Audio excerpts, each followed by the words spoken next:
Have you ever wondered, in the deepest silence of your heart, if you really love God, or if you just got used to saying that you love?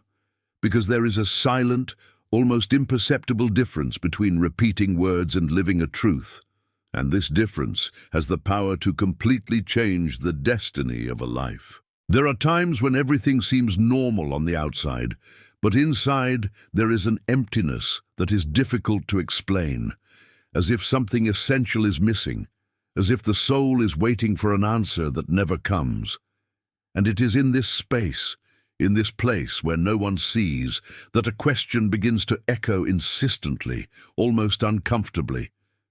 Is my love for God real, or just a reflection of what I learned to demonstrate?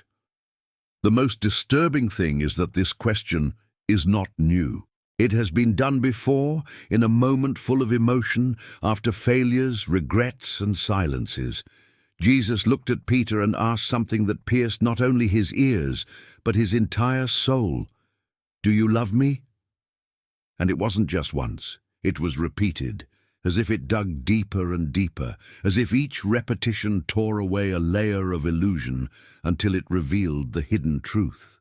And he said to him the third time, "Simon, son of Jonah, do you love me?" Peter was grieved that he had said to him for the third time, "Do you love me?" And he said to him, "Lord, you know everything. You know I love you." Jesus said to him, "Feed my sheep." John 21:17. There is something about this question that still remains alive today, like a spiritual code hidden in plain sight, something that few realize, but which explains why so many people walk for years in faith without ever experiencing true transformation. It is not just in Jesus' words, but in the way he asks, the moment he asks, and what he expects as an answer. There is a secret here, a silent key that separates those who only follow a religious routine from those who live a real relationship with God. And this key is not distant nor inaccessible, but remains hidden for those who have never stopped to face this question with sincerity. Because there is a way, unusual, profound, and absolutely transformative. A path that does not begin with ready-made answers, but with a question that you cannot ignore. And along this journey, something will be revealed, something that is not theory, but living experience, capable of changing the way you see God, and how you understand what it really means to love Him. And that is exactly what begins to reveal itself from now on.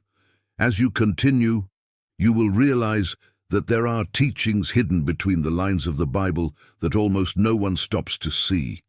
Encounters with Jesus that go far beyond what is on the surface, and spiritual principles that have the power to restore areas of your life that you may have already given as lost. Each part of this journey is designed to touch specific points of the soul, bringing confrontation where it is needed, but also healing, direction, and purpose.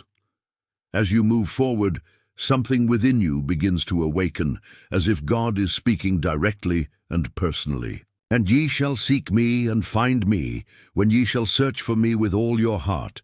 Jeremiah 29:13. And perhaps without realizing it, you will begin to understand why you are here now, hearing just that. And then, almost without realizing it, you begin to understand that loving God has never been about staying where you are comfortable, but about responding when He calls, even if it challenges everything you consider safe. Because there was a moment when Peter was inside a boat, surrounded by others, protected, even in the midst of a storm. The wind blew strongly, the waves rose, and everything around screamed danger, limit, impossibility. But in the middle of that scenario, something happened that completely changes the way we understand what it means to love God. Jesus appears walking on water, making the impossible seem natural, and in the midst of that chaos, a single word breaks the fear: "Come." It wasn't a long speech, it wasn't a detailed explanation, it was just a direct, simple but powerful call. And this is where everything begins to unfold, because loving God is not saying you trust when everything is under control, but responding when He calls you out of the boat. Peter, for a moment, ignores the wind, ignores logic, ignores fear, and does something that no one else has had the courage to do. He leaves. He treads on the waters. He walks toward Jesus, and he said, "Come." And Peter got out of the boat and walked on the water to come to Jesus. But when he felt the strong wind, he was afraid. And when he began to go to the bottom, he cried out, saying, "Lord, save me." Matthew 14:29-30. Notice this carefully, because here there is a detail that few see. Pedro only began to sink when he looked away. As long as their eyes were on Jesus, the impossible was sustained. But the moment he let himself be carried away by what was around him, by the noise, by the force of the wind, by the threat of circumstances, fear found space, and doubt began to pull him down. How many times has this happened to you? You feel that God is calling you to something, perhaps a change, a decision, an attitude that you have been putting off for a long time. But there is always a strong wind, a logical reason, a silent fear that keeps you exactly where you are. The boat seems safe, but at the same time it limits everything God wants to do in your life. And this is where the question comes back even more forcefully. Do you really love God? About to get off the boat, because true love is not proven in the words you say when everything is fine, but in the decisions you make when God calls you into the unknown. To love God is to trust even when there are no guarantees. It is to obey even when it doesn't make sense. It is to walk even when everything inside you asks to stay. And perhaps right now there is something inside you being troubled, as if this story is not just about Peter, but about you. As if that voice is still saying, "Come," waiting for an answer that only you can give. If this message from God is speaking to you in a special way, perhaps it is because today is no ordinary day. There is something being awakened within you right now. And if you felt it, even if silently, write in the comments, Amen, because sometimes a simple answer can mark the beginning of a decision that changes everything. And perhaps, as this question continues to echo within you, another truth begins to emerge quietly, almost uncomfortably. It's not just about getting out of the boat in front of people, but about what happens when no one is looking. Because it is easy to show faith when there is an audience, when there is recognition, when someone can see it. But what about when the door closes, and when there's only you left, and God? Jesus revealed something that many heard, but few really understood. He said, "But you, when you pray, go into your chamber and shutting your door, pray to your Father who is in secret, and your Father who sees in secret will reward you publicly." Matthew 6:6. There is a secret hidden in these words, something that separates those who only speak of God from those who really know Him. Because true love for God is not built in the public, it is born in the secret.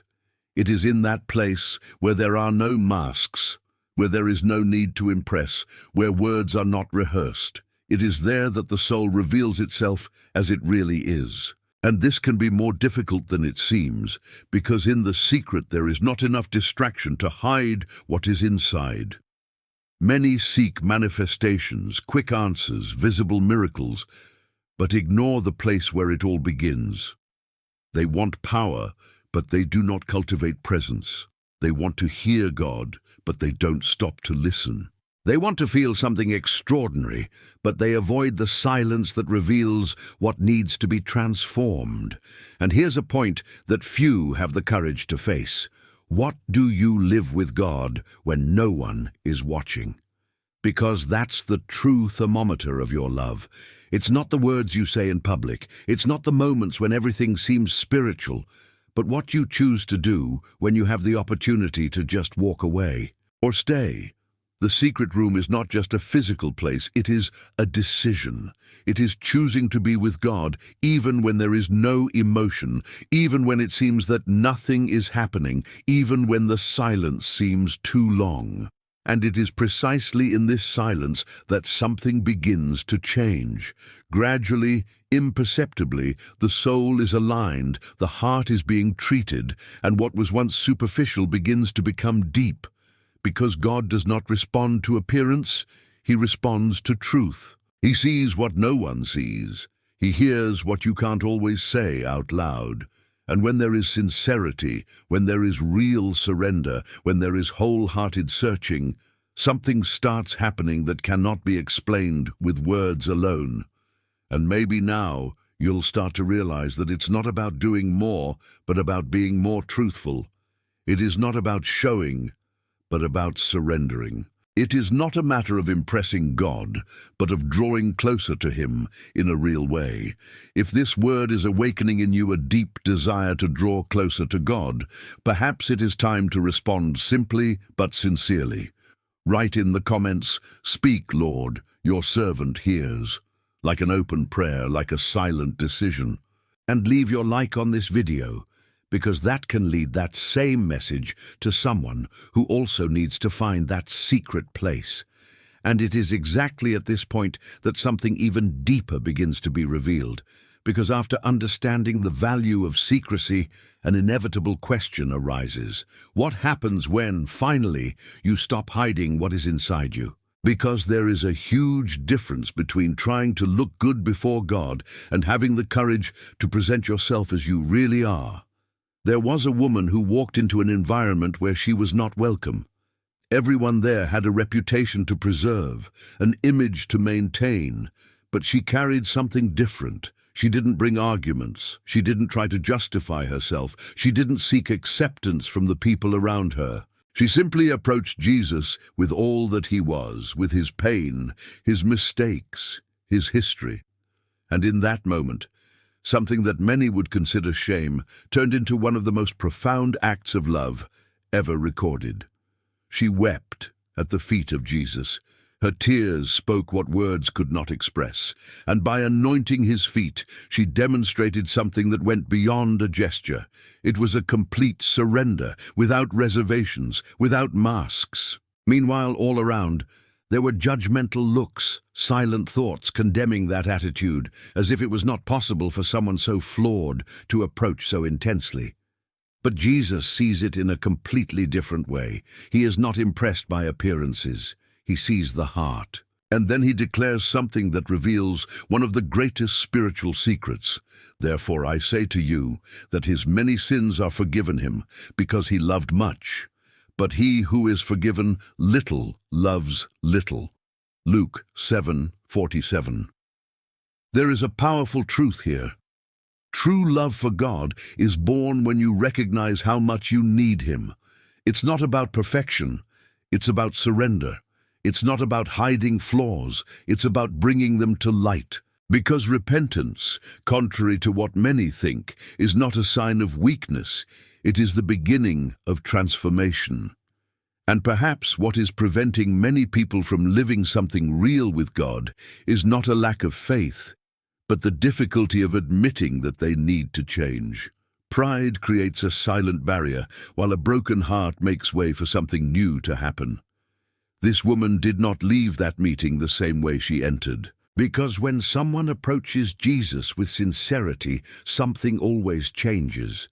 The guilt loses strength, the weight begins to come off, and a new story begins to be written. And now, in a very personal way, it connects directly with you. Because no matter what was left behind, no matter what you carry in silence, there is still an open path. And maybe it all starts with a simple but true gesture. If this message touched you in any way, write in the comments, "I surrender." Not as an obligation, but as a sincere step, because sometimes a simple decision can mark the beginning of a transformation that you never imagined living. And it is exactly here that many get lost without realizing it, because after experiencing moments of surrender, repentance, and even closeness to God, there is a silent risk that begins to grow, transforming faith into routine and relationship into appearance.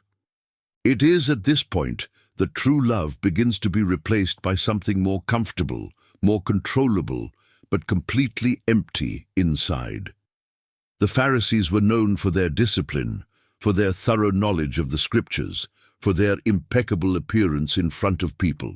They knew what to say, they knew how to act, they knew how to appear spiritual, but even with all this, they were far from God in a way that few could perceive. And when Jesus looks at them, he is not impressed by what is visible. It goes straight to the point that no one else could see.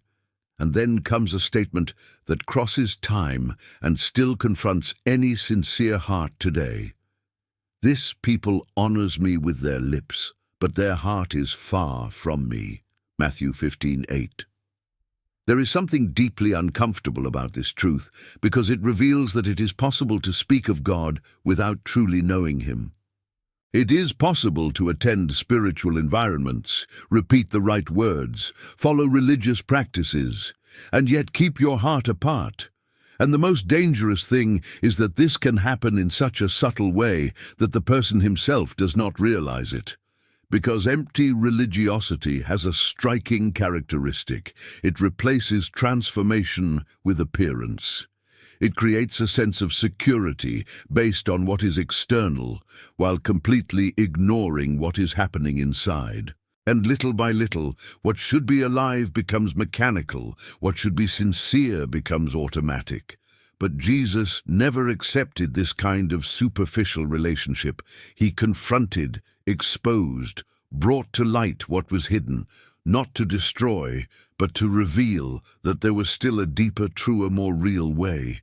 Because loving God isn't about fulfilling a list of obligations, it's about having a heart aligned with him. And perhaps this is one of the most difficult parts of this journey, because it requires honesty. It requires stopping and asking yourself, is my faith real, or just repeated? Is there life within what I practice, or just habit? God is not looking for perfection, but he also does not accept superficiality. He seeks truth. He responds to sincerity. He reveals himself to those who are willing to go beyond appearance and face what really needs to be transformed. And the closer you get to that truth, the more you realize that it's not about doing more, but about being true to him. Because it is in this place that love ceases to be theory and starts to be lived in a real, deep, and constant way. If you're here so far, it's no accident. There is something being adjusted within you, something being awakened in a silent but powerful way. And it doesn't end there. In the end, there is a prepared moment, a prayer that can mark a new beginning in your life, a deeper connection with God.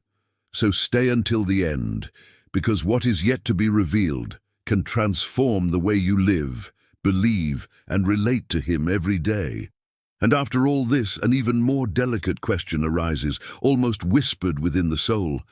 If God is speaking, why so often can't you hear? Because the world around us has never been so noisy, so fast-paced, so full of voices vying for attention. And in the midst of it all, God's voice doesn't cry out. She doesn't force it. It does not invade. It manifests itself in a way that requires something rare nowadays: sensitivity. Elijah, a man who had already seen extraordinary miracles, reached a point of exhaustion so deep that all he wanted to do was give up. He fled, hid, felt alone, as if everything around him had lost its meaning. And it is in this scenario of internal and external chaos that God decides to reveal himself, but not in the way that many would expect.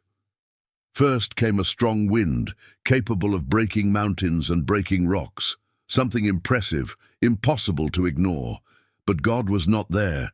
Then came an earthquake, shaking everything, bringing impact, movement, intensity. But God was not there either. Then a fire, powerful, visible, striking, and once again God was not there. until, after all this, something almost imperceptible happens. And after the fire, a still, small voice. 1 Kings 19:12. It is here that one of the greatest spiritual secrets begins to reveal itself, because God chooses to speak in what many would ignore.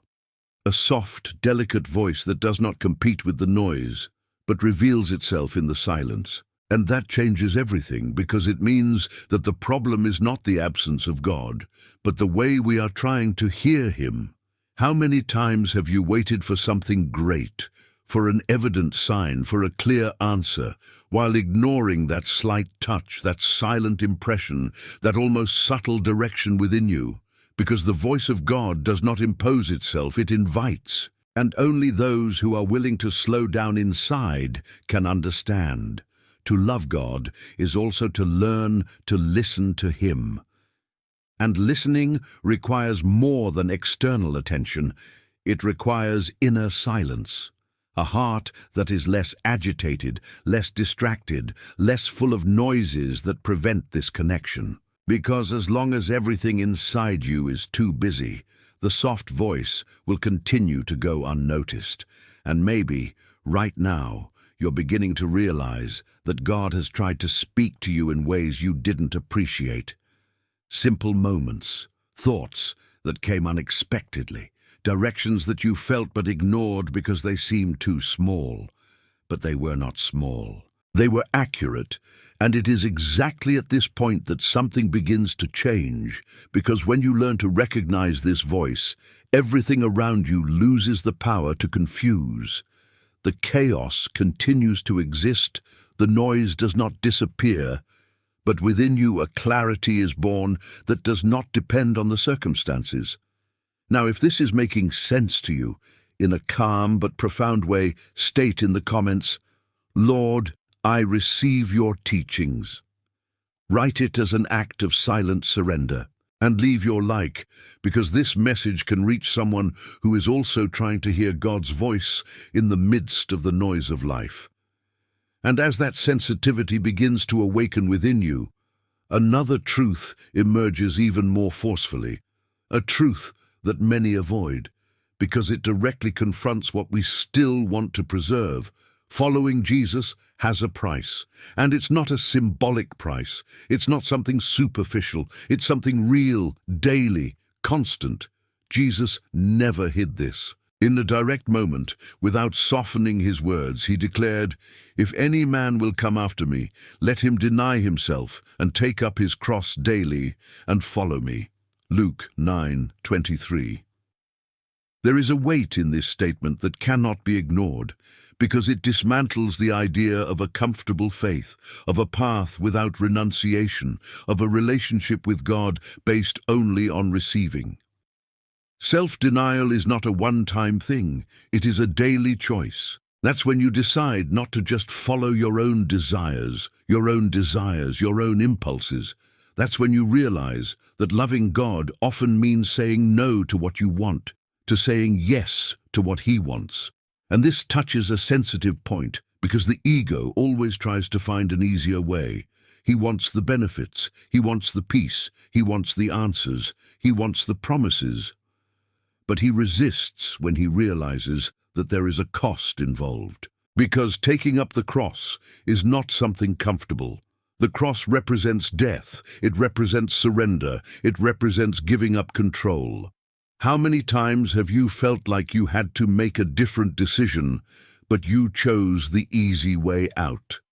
How many times have you noticed that God was directing you to something that required renunciation, but fear or attachment spoke louder? It is in this place that true love is tested, because to love God is not just to feel something for Him, it is to choose to obey even when it hurts, even when it requires sacrifice, even when no one is watching. It is to keep walking even when the path does not seem advantageous to human eyes. And there is something that few realize. The cross you avoid today may be the very thing that would prevent the greatest pain tomorrow. Because God does not ask for renunciation to limit you, He asks to align you. Every surrender, every difficult decision, every moment of obedience builds something within you that no circumstance can destroy. Following Jesus is not about losing, it is about exchanging. To exchange the temporary for the eternal, to exchange the superficial for the true, to exchange limited control for a direction that sees beyond what you can see. But this exchange only happens when there is willingness. And perhaps, as you listen to this, something inside you is being confronted. A pending decision, a postponed attitude, an area you know you need to deliver. And that's exactly the point where everything starts to change. If this message is already touching your heart, understand that this is no coincidence. God uses moments like this to align paths and awaken decisions.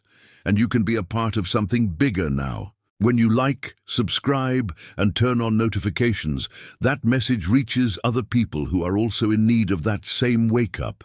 Do this as an act of faith, because what transforms you can also reach many others through a simple attitude.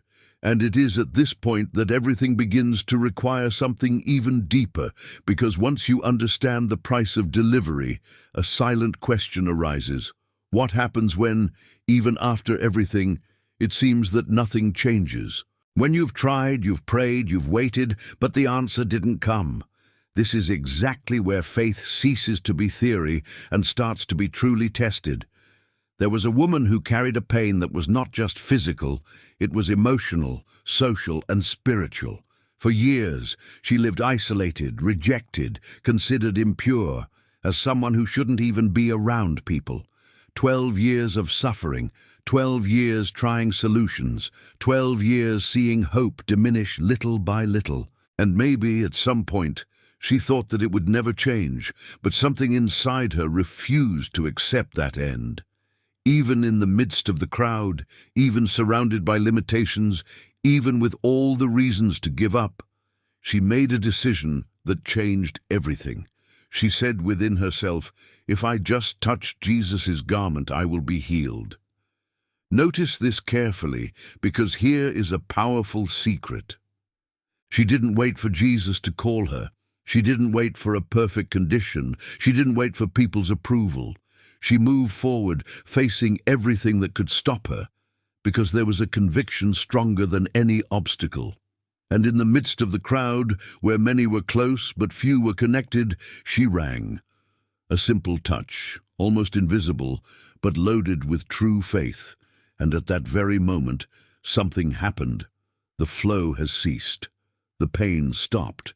What seemed impossible was transformed. Jesus then stops everything and asks a surprising question: "Who touched me?" Because many were around, but only one touch was different. A touch of faith, a touch of surrender, a touch that did not come from curiosity, but from the deep need for change. And then he declares, "Daughter, your faith has made you well. Go in peace, and be healed of this evil of yours." Mark 5:34. This reveals something that completely changes the way we understand love for God. To love God is also to have the courage to approach even when everything seems against you. It is not accepting that your story ends in pain, limitation, or fear. It is to believe that a true encounter with Jesus can transform what no one else has been able to solve. And maybe, somehow, you identify with this woman. Maybe there's something in your life that has been going on for too long, something that you've tried to solve in various ways, but it's still there, silent, persistent. And today, this message did not arrive by chance. There is an invitation being made. Move forward, even if it is difficult. Touch, even if it seems impossible. And in that moment, as that word finds your heart, think of someone who also needs a miracle, someone who needs that same hope. Write that person's name in the comments as an act of faith, as a sincere intercession. Because when you do this, you connect to something greater. And together in prayer, many can experience that which seemed impossible becoming real. And after all this, after understanding the call, the secret, the repentance, the confrontation, the voice and the faith that touches the impossible, there is something that sustains everything that has been experienced so far, something that many ignore and therefore end up returning to the same place as before. Because it is not enough to start, it is not enough to have intense moments, it is not enough to live isolated experiences. There is a deeper, more constant, more demanding call to remain. Jesus reveals this directly, leaving no room for superficial interpretation. He says, "I am the vine, you the branches. He who is in me and I in him, he bears much fruit, for apart from me you can do nothing." John 15:5. There is a huge difference between visiting God's presence and abiding in it. Visiting is occasional. It is when there is time, when there is a will, when circumstances allow. Staying is a decision. It is continuity. It is daily dependence, even when there is no emotion, even when everything seems ordinary. And here's one of the biggest secrets that few really live. The fruit doesn't come from effort, it comes from connection. A rod does not produce anything by itself. It bears fruit only because it is connected to the vine. And the moment that connection is broken, everything starts to dry up, even if outwardly it still looks the same for a while. How many people have lived strong moments with God, felt something real, experienced transformation, but over time they gradually disconnected, almost without realizing it. It wasn't overnight, it was gradual. Small distractions, small choices, small distances. And when they realized, what was once alive became distant, because staying requires something that is not always comfortable: constancy. It is to continue seeking when no one sees. It is to continue praying when it seems silent. It is to continue standing firm when there are no immediate signs. It is to understand that the relationship with God is not sustained by moments, but by continuity. And this answers in a profound way the question that echoes from the beginning. Do you love me? Because to love God is not just to respond in a moment of emotion, but to prove that response every day, in practice, in the decision to stay connected to Him. Without this connection, even good intentions lose strength. Without this connection, even efforts become empty. But when there is permanence, something begins to flow naturally. Life changes, choices change, the look changes, because the source is right. And perhaps now you will begin to realize that the most important thing is not how much you have already lived with God, but how much you are willing to continue living from today. Because everything that has been awakened so far only remains alive if there is constant connection. And there is something being prepared in the next moments, something that is not only to understand, but to live, to experience in a real and profound way. Nothing happens by chance. This message may be exactly the answer you have been quietly seeking. Stay until the end, because God still has something very specific to speak to your heart. And it is exactly at this point in the journey that something even more challenging presents itself, because abiding in God inevitably leads to a place where He begins to direct, and that direction does not always come with full explanations. In fact, many times God shows only the first step, and it is at that moment that true love is put to the test in a silent but profound way. Abraham was living his life, surrounded by everything he knew, his land, his family, his history built up to that point. There was security, there was stability, there was predictability. And then, in a direct way, God breaks this scenario with an order that does not provide details, offers no visible guarantees, does not present a complete plan. Only one call: get out of your country, from your kindred and from your father's house, to the land that I will show you. Genesis 12:1. Notice the depth of this. God did not say where exactly, He did not explain how it would be, He did not reveal the entire path. He just said, go.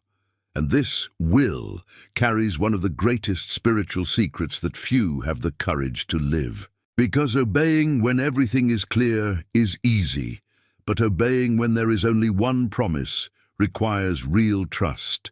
How many times have you wished for God's direction, but deep down you expected Him to give you everything ready, all the details, all the answers, all the guarantees? But God does not work like that. It reveals enough for the next step, not for the entire path. Because the goal is not just to take you to a destination, it is to build a true dependence within you. Abraham could have questioned, he could have waited for more signs, he could have put it off until he felt safe. But he understood something that changes everything. God's direction is not understood before, it is discovered during. It is on the way that things begin to make sense. It is in obedience that clarity appears. And here's the point that many overlook. Spiritual stagnation is almost always linked to the lack of a step of obedience. People who pray, who seek, who want answers, but they remain stationary because they are waiting to feel absolute certainty. Meanwhile, God continues to wait for an attitude, a decision, a movement. Loving God on this level means trusting His voice more than your own need for control. It means giving up the security of what is known to live something that has not yet been fully revealed. And that's not comfortable, but it's transformative. Because every step taken in obedience builds something invisible, something that strengthens faith, something that aligns the heart with God's purpose. And little by little, what seemed uncertain begins to become direction. What seemed risky begins to show itself to be necessary. And perhaps now you are noticing that there is a go echoing inside you for some time. Something that God has already shown you, even if in a simple way, but that you have not yet fully answered. Not because He doesn't want to, but because He still expects more guarantees. But what comes next depends on exactly that. Because there are paths that only reveal themselves after the first step, and there are levels of intimacy with God that are only accessed when you decide to trust, even without seeing everything. And it is exactly at this point that the journey becomes even more intimate, because after taking steps of obedience, God begins to touch areas that have often been hidden for years. They are not only external decisions, but internal places, memories, wounds, situations that have been kept in silence. Because there is something that needs to be understood. God does not reveal to expose, He reveals to heal. The Samaritan woman carried a history marked by rejection, difficult choices, and a thirst that nothing could fill. She would go to the well at an unusual time, avoiding stares, avoiding judgment, trying to live her life away from the questions that no one was asking out loud, but that everyone carried in their thoughts. And it is exactly in this place that Jesus finds her. He starts a simple conversation, but it quickly deepens. It's not just about water. It's not just about physical thirst. Gradually, he begins to touch something deeper, something she probably avoided facing.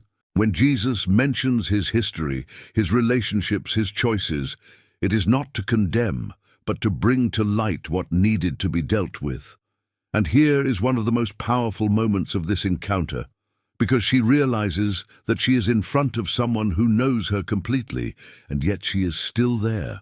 No rejection, no contempt, no withdrawal. This breaks something inside her, because it reveals a transforming truth. God does not turn away because of her wounds. He draws near to heal them. And then Jesus declares something that completely changes the way we understand the relationship with God. But the hour is coming, and now is when the true worshippers will worship the Father in spirit and in truth. For the Father seeks such to worship Him. God is a spirit, and those who worship Him must worship Him in spirit and in truth. John 4:23-24. Realize this in depth. True worship is not born of appearance. It is not born of well-formulated words. It is not born of rituals. It is born when the truth reaches the soul, when that which was hidden is brought to light.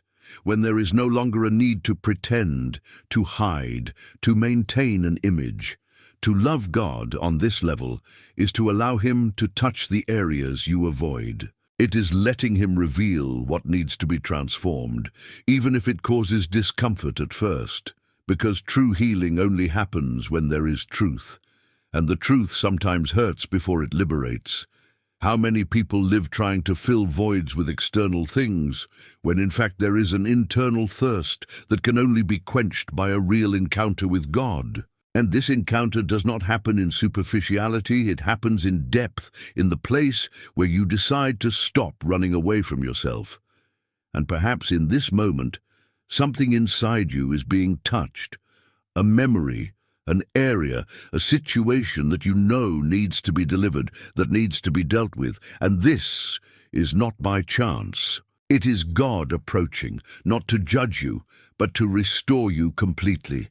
If this word has reached something within you, even if silently, write in the comments, "I trust in God." Not as an obligation, but as a simple act of faith, a sincere response to this moment that can mark the beginning of a healing that goes far beyond what you can see now.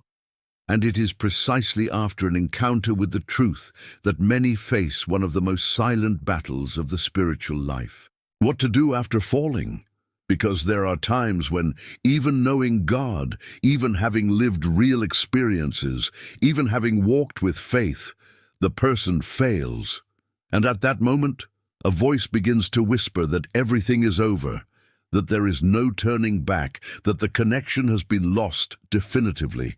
David knew God's presence like few others. He wasn't just a king, he was someone who had already experienced intimacy, direction, deliverances, and responses. But there was a moment when he went astray, made wrong decisions, gave in to desires, and fell in a deep way. And the most impactful thing is not just the fall, but what came after it. Because when David realizes what he has done, he does not try to justify, he does not try to hide, he does not try to minimize it. He positions himself in a way that reveals one of the greatest secrets of reconnection with God.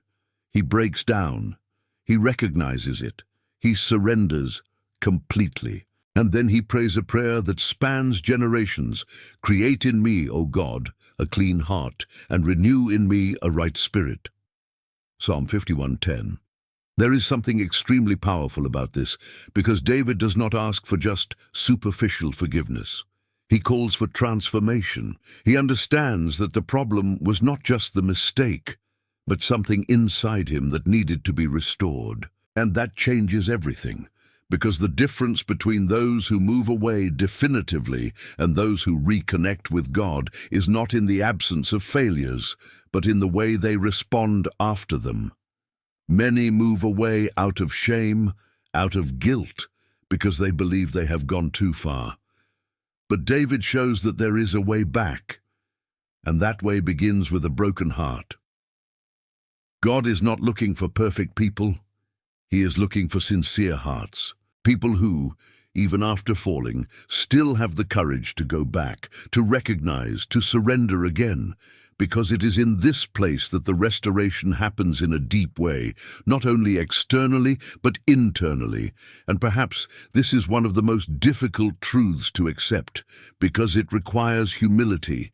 It requires giving up one's own defense, pride, the attempt to appear strong. It requires admitting that you need God more than you imagined, but at the same time, this is one of the most liberating truths, because it means that the story does not end in error. It means that there is still hope, there is still a new beginning, there is still transformation available.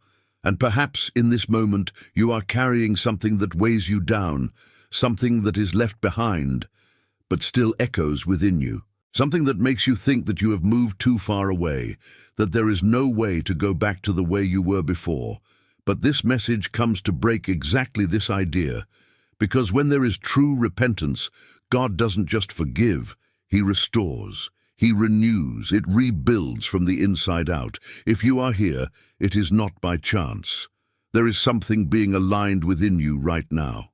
and there is still more to be revealed, more to be understood, more to be lived. Don't walk away from that moment, because what comes next can touch even deeper areas of your life and lead you to a level of connection with God that you may never have experienced before.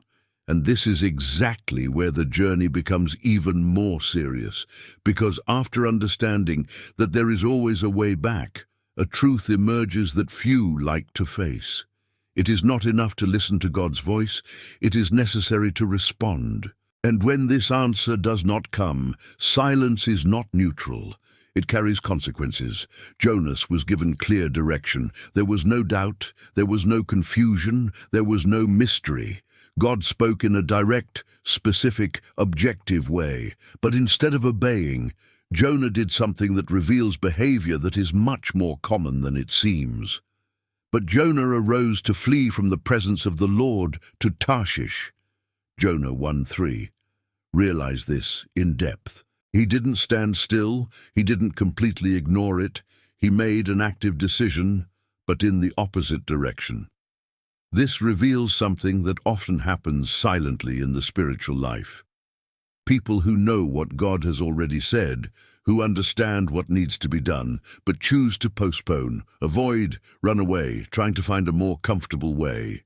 And spiritual flight almost never seems like escape at first. It comes disguised as justifications, reasons that make sense, thoughts that seem logical. But deep down, there is only one truth. It is the attempt to escape from something that God has already made clear. Jonas got on a boat, paid the price of the ticket, moved on as if everything was fine. But when one tries to flee from God's leading, the path never remains peaceful. The storm came, the wind rose, the sea was agitated. Because when there is disobedience, something begins to misalign, not only on the outside, but on the inside. And perhaps this is one of the hardest parts to accept, because often the storms we face are not random attacks, but consequences of decisions we make by ignoring God's voice. Not to punish, but to correct, to redirect, to awaken. Jonah could have avoided it all with a single decision, to obey. But by fleeing he prolonged the process, brought weight, brought pain, brought consequences that were not necessary. And this connects directly with the question that echoes from the beginning. Do you love me? Because to love God is not just to feel, it is not just to agree, it is not just to recognize that He is right. To love God is to respond, it is acting. It is taking the step, even when it is not comfortable, even when confronting your own wills. And perhaps now something is becoming clear within you. A direction you've already been given. A decision that has been postponed. A call that you tried to ignore, hoping that, in time, it would just disappear. But God's voice does not disappear. She may even be silent for a while, but she is still present, waiting for an answer.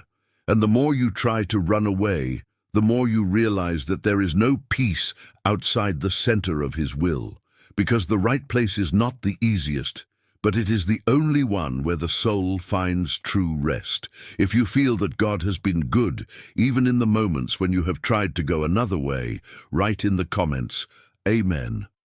Not as repetition, but as recognition. Because until now, despite everything, He kept calling you back. And it is exactly at this point that obedience ceases to be just a momentary decision and becomes a lifestyle. Because there is a profound difference between responding to God at specific times and living constantly, even when everything around you pressures you to do the opposite. This is where Daniel's story begins to reveal something that goes beyond courage, something that touches on the essence of true love for God. Daniel was in an environment completely hostile to his faith. Babylon was not just a distant place. It was a system that tried to shape thoughts, values, and identity. Everything around him was pressuring him to adapt, for him to give in, for him to be just another one. But Daniel made a quiet, firm, constant choice. He decided to remain faithful. And this fidelity did not only appear in great moments, but mainly in the details of everyday life. When a decree was issued forbidding any prayer that was not directed to the king, Daniel did not despair, did not try to negotiate, did not seek an alternative way to protect himself. He simply continued to be who he always was. Daniel, when he heard that the deed was signed, went into his house. And 3 times in the day he knelt down and prayed and gave thanks before his God, as he used to do before. Daniel 6:10. Notice this carefully. He didn't start praying because of the problem. He had been praying before. His faith was not a reaction to the crisis, it was a constant practice. And this changes everything because it reveals that true testimony is not built when things get tough, but before that, in the secret, in constancy, in what no one sees. Daniel knew that this decision could cost him his life.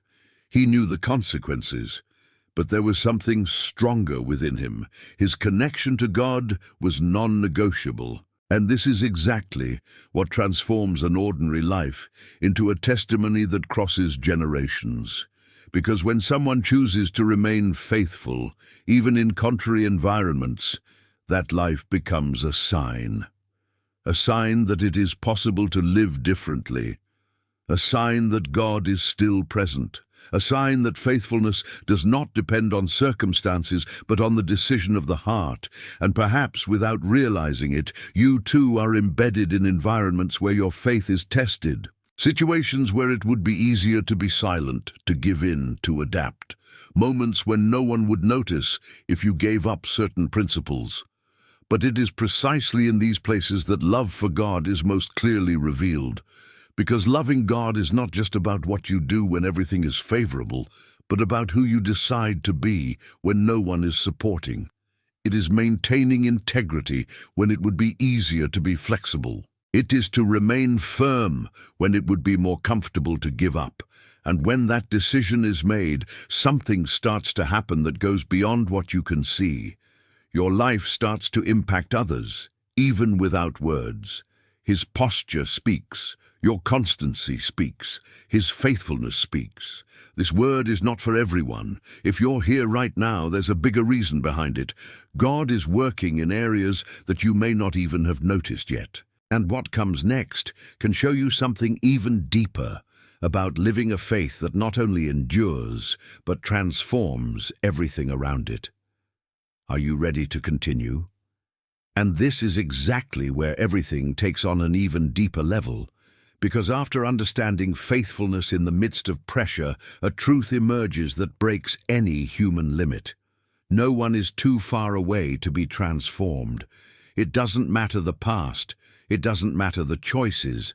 It doesn't matter the path taken so far. When the encounter with Christ is real, he doesn't just adjust details. He completely changes direction. Saul was not someone who was distant from God in the religious sense. He knew the scriptures, had strong convictions, believed he was doing the right thing. But at the same time, I was completely out of line with God's heart. He persecuted, imprisoned, destroyed lives, convinced that it was part of a greater purpose. And it is exactly in this scenario that something unexpected happens. On the road to Damascus, in the midst of his own certainty, everything is interrupted. And as he was going on the way, it came to pass when he came near Damascus, that suddenly there shone around him a flash of light from heaven, and when he fell to the ground, he heard a voice saying to him, "Saul, Saul, why do you persecute me?" Acts 9:3-4. Notice the impact of this moment. It was not a slow process. It was not something gradual. It was a direct, powerful encounter, impossible to ignore. A light that interrupts, a voice that confronts, a presence that reveals what he had never seen before. And here is one of the deepest points of this transformation. Jesus doesn't just call by name, he confronts the direction. Why do you persecute me? This question is not just about external actions, it is about identity, about purpose, about who Saul was becoming without realizing it. Because many times the person can be following with conviction, with intensity, with dedication, but in the wrong direction. And the encounter with Christ comes exactly to align this, not only correcting attitudes, but completely redefining the path. Saulo falls, loses his sight for a while, is silent. Everything that once seemed clear now becomes uncertain, and this process is essential because true transformation doesn't just happen on the surface. It begins when what you thought was right is confronted by the truth. And then something starts happening from the inside out. Saulo stops being who he was and starts to live a new identity. It's no longer the persecutor. Now it is someone transformed, redirected, called to something completely different. This reveals something powerful. Loving God involves being willing to change, not just adjusting behaviors, but allowing Him to transform the way you think, how you see, how you live. Because true encounters with Christ leave no room for a life like the previous one. And maybe, on some level, you are also on this path, following, doing, living, but feeling that there is something that needs to be realigned, something that needs to be transformed in a deeper way. And when that moment comes, it's not about resistance, it's about surrender. Because when God decides to intervene, it is not to condemn, it is to redirect, it's not to destroy, it's to rebuild. And what seemed definitive begins to give way to something new, something that you cannot yet fully see, but that has already begun to be formed within you. And it is exactly at this point that many are confused, because after living deep experiences with God, going through transformation, direction, and realignment, a silent tendency to walk alone arises, as if faith were only something individual, as if the relationship with God could grow isolated from everything and everyone. But there is a dimension that cannot be ignored, because it sustains, strengthens, and protects what is being built within you. The early church understood this in a way that many have forgotten today. They didn't just create, they lived together. There was something there that went beyond meetings, beyond words, beyond rituals. It was a real connection, a mutual commitment, a unity that was born of the same purpose. And they continued steadfastly in the apostles' doctrine, and in fellowship, and in the breaking of bread, and in prayers. Acts 2:42. Notice the depth of this practice. They persevered. It wasn't something occasional. It wasn't when there was time. It wasn't when it was convenient. It was constant.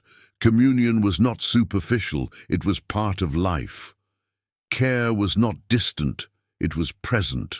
And this created a force that went beyond the individual, because no one was created to grow spiritually alone. There are times when you need someone to remind you of what you already know, but have forgotten. Times when your faith weakens, and the faith of another sustains you. Times when the weight is too great to carry alone, and God uses people to help you keep going. The problem is that many move away exactly when they need that connection the most. They isolate themselves because of disappointments, past experiences, fear, pride, or even thinking they can walk on their own. But isolation weakens. He takes off the cover, takes off the support, takes away the exchange that strengthens. The unity that existed in the early church was not based on perfection, but on purpose. They were not the same. They did not think exactly the same way at everything, but they were aligned on something bigger. And this generated growth, generated strength, generated an environment where God manifested Himself in a living way. Loving God is also expressed in how you connect with others who walk in the same direction. It's not just about you and God. It's also about how you live that faith with others, because there are things that God only releases in environments of unity, in healthy relationships, in true communion. And perhaps, without realizing it, you have distanced yourself. Maybe you closed yourself off, created barriers, decided to walk alone out of protection or out of habit. But there is something that needs to be restored, something that goes beyond a social choice. It is a spiritual decision, Because when there is true communion, something strengthens within you in a way that doesn't happen on its own. Your faith gains consistency, your walk gains stability, your vision broadens. And while that word makes sense to you, think about how many people still need to find that same path, that same direction, that same strength. Just as this message has reached you, it can reach others who are in need of it right now. By interacting with this content, you become part of it, helping to bring that word to those who need it most. Like subscribe and activate notifications, because this simple attitude can be the beginning of a transformation in someone's life. And it is exactly at this point that something even deeper begins to reveal itself, because after understanding the power of communion, a moment arises when God not only strengthens you but calls you. And that calling doesn't depend on who you think you are, but on who He has decided you can become. Moses was far from the center of it all. He wasn't in a palace. He wasn't in a prominent position. He wasn't living something great. He was in the desert, tending sheep, living a simple life, far from what was once his reality. And perhaps on some level, he believed that his story had already taken a definitive turn, with no major changes ahead. But it is exactly in this commonplace that something extraordinary happens. A briar begins to burn, but is not consumed. An unusual sign, something that draws attention, something that interrupts the routine. And when Moses approaches, he doesn't just encounter a phenomenon, he encounters the voice of God. And that voice doesn't come with praise, it doesn't come with lengthy explanations, it comes with a direct call. Come now, therefore, and I will send you to Pharaoh, that you may bring my people, the children of Israel, out of Egypt. Exodus 3:10. Realize the weight of this moment. God is calling someone who feels incapable to a mission that seems impossible, and Moses' reaction reveals something that many feel, but few admit.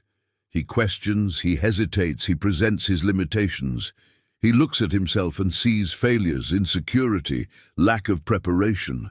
How many times have you felt this way, as if it were not enough, as if it were not ready, as if other people were more qualified, more prepared, more adequate? And because of that, you end up ignoring what God is trying to awaken within you. But God does not respond to Moses' limitations in the way he expects. He does not deny the difficulties, but he also does not go back on his call. Because God's criterion has never been perfection, it has always been availability. Moses wanted assurances, he wanted complete answers, he wanted security. But God offers something far more powerful, His presence. Because when God calls, He doesn't expect you to be enough on your own, He becomes enough in you. And that completely changes the perspective. God's call is not about what you can do, but about what He can do through you. It's not about human ability, it's about divine dependence. And perhaps at this moment, something within you is being awakened. A sense that there is more, that there is something you have not yet lived, that your story is not complete as it is. But at the same time, there is a voice saying that you are not capable, that it is not the time, that you cannot afford it. And that's exactly where the decision needs to be made, because to love God is also to respond to the call, even when you don't feel ready. It is saying yes, even with doubts. It is trusting that He does not err in choosing. Because there are destinies that are only revealed when you decide to get out of the ordinary and respond to what God is showing you. And what seems impossible today begins to transform when you understand that it was never about you doing it alone, but about allowing Him to lead every step. And it is exactly at this point that the spiritual walk requires something even more refined, because after hearing the call, feeling direction, and even desiring to obey, a silent and dangerous challenge arises. Not every voice that seems spiritual comes from God, and it completely changes how you need to walk from here.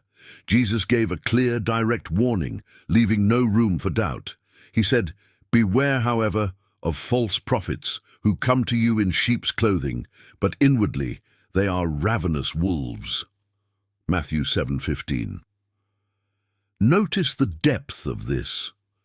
The danger is not in what is obviously wrong, but in what feels right. It doesn't come with the appearance of a threat, it comes with the appearance of truth.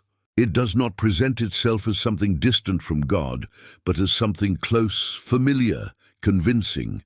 And that's exactly what makes everything more delicate, because there comes a time when it is not enough to have good intentions. It is not enough to feel something strong. It is not enough to follow what seems to make sense. Discernment is needed. It is necessary to develop a spiritual sensitivity that goes beyond emotions and reaches the truth. How many times have people allowed themselves to be carried away by beautiful words, by engaging speeches, by quick promises, without realizing that they were being led by something that did not come from God? And the most worrying thing is that many times this does not happen due to lack of faith, but due to lack of vigilance. Loving God also requires attention. It requires you to know the truth in a deep way, so as not to be confused by distorted versions. Because when you don't know the original, any imitation seems enough. But when you know the gist, you quickly notice when something doesn't fit. And this discernment is not born overnight. It is built on relationship with God, on constancy, on sincere seeking, on a willingness to listen more than to speak. It is in the secret, it is in the Word, it is in daily practice that your perception begins to be adjusted. There is also a detail that many ignore. Not all deception comes from outside. Sometimes the greatest risk is within, in thoughts that seem right, in decisions that seem justifiable, in paths that seem easier. And without realizing it, the person begins to move away, not out of rebellion, but out of lack of attention. Therefore, Jesus not only warned, he called for vigilance. Because those who truly love do not live distracted. Those who truly love take care of, observe, discern, protect what has been built. And perhaps, at this moment, something within you is being adjusted. A clearer perception, greater attention, a care that did not exist before. Because what God is building in your life is too valuable to be lost through lack of discernment. If this video is bringing clarity to something you needed to understand, don't let it pass as just another moment. Write in the comments, "God cares for me," as a way of declaring that even in the midst of so many voices, you choose to trust in the true direction that comes from Him.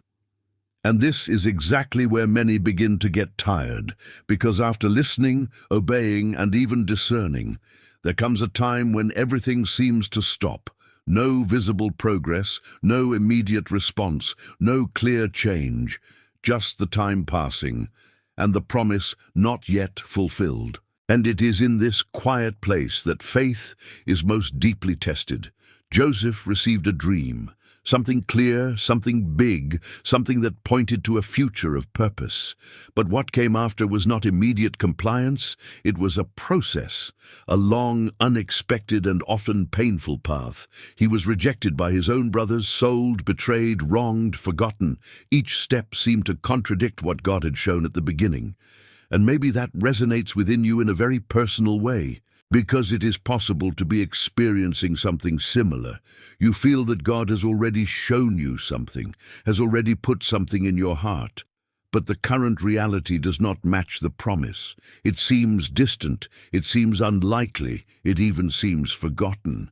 But there is a powerful secret hidden in this process. God doesn't just work on the destination, He works on the way.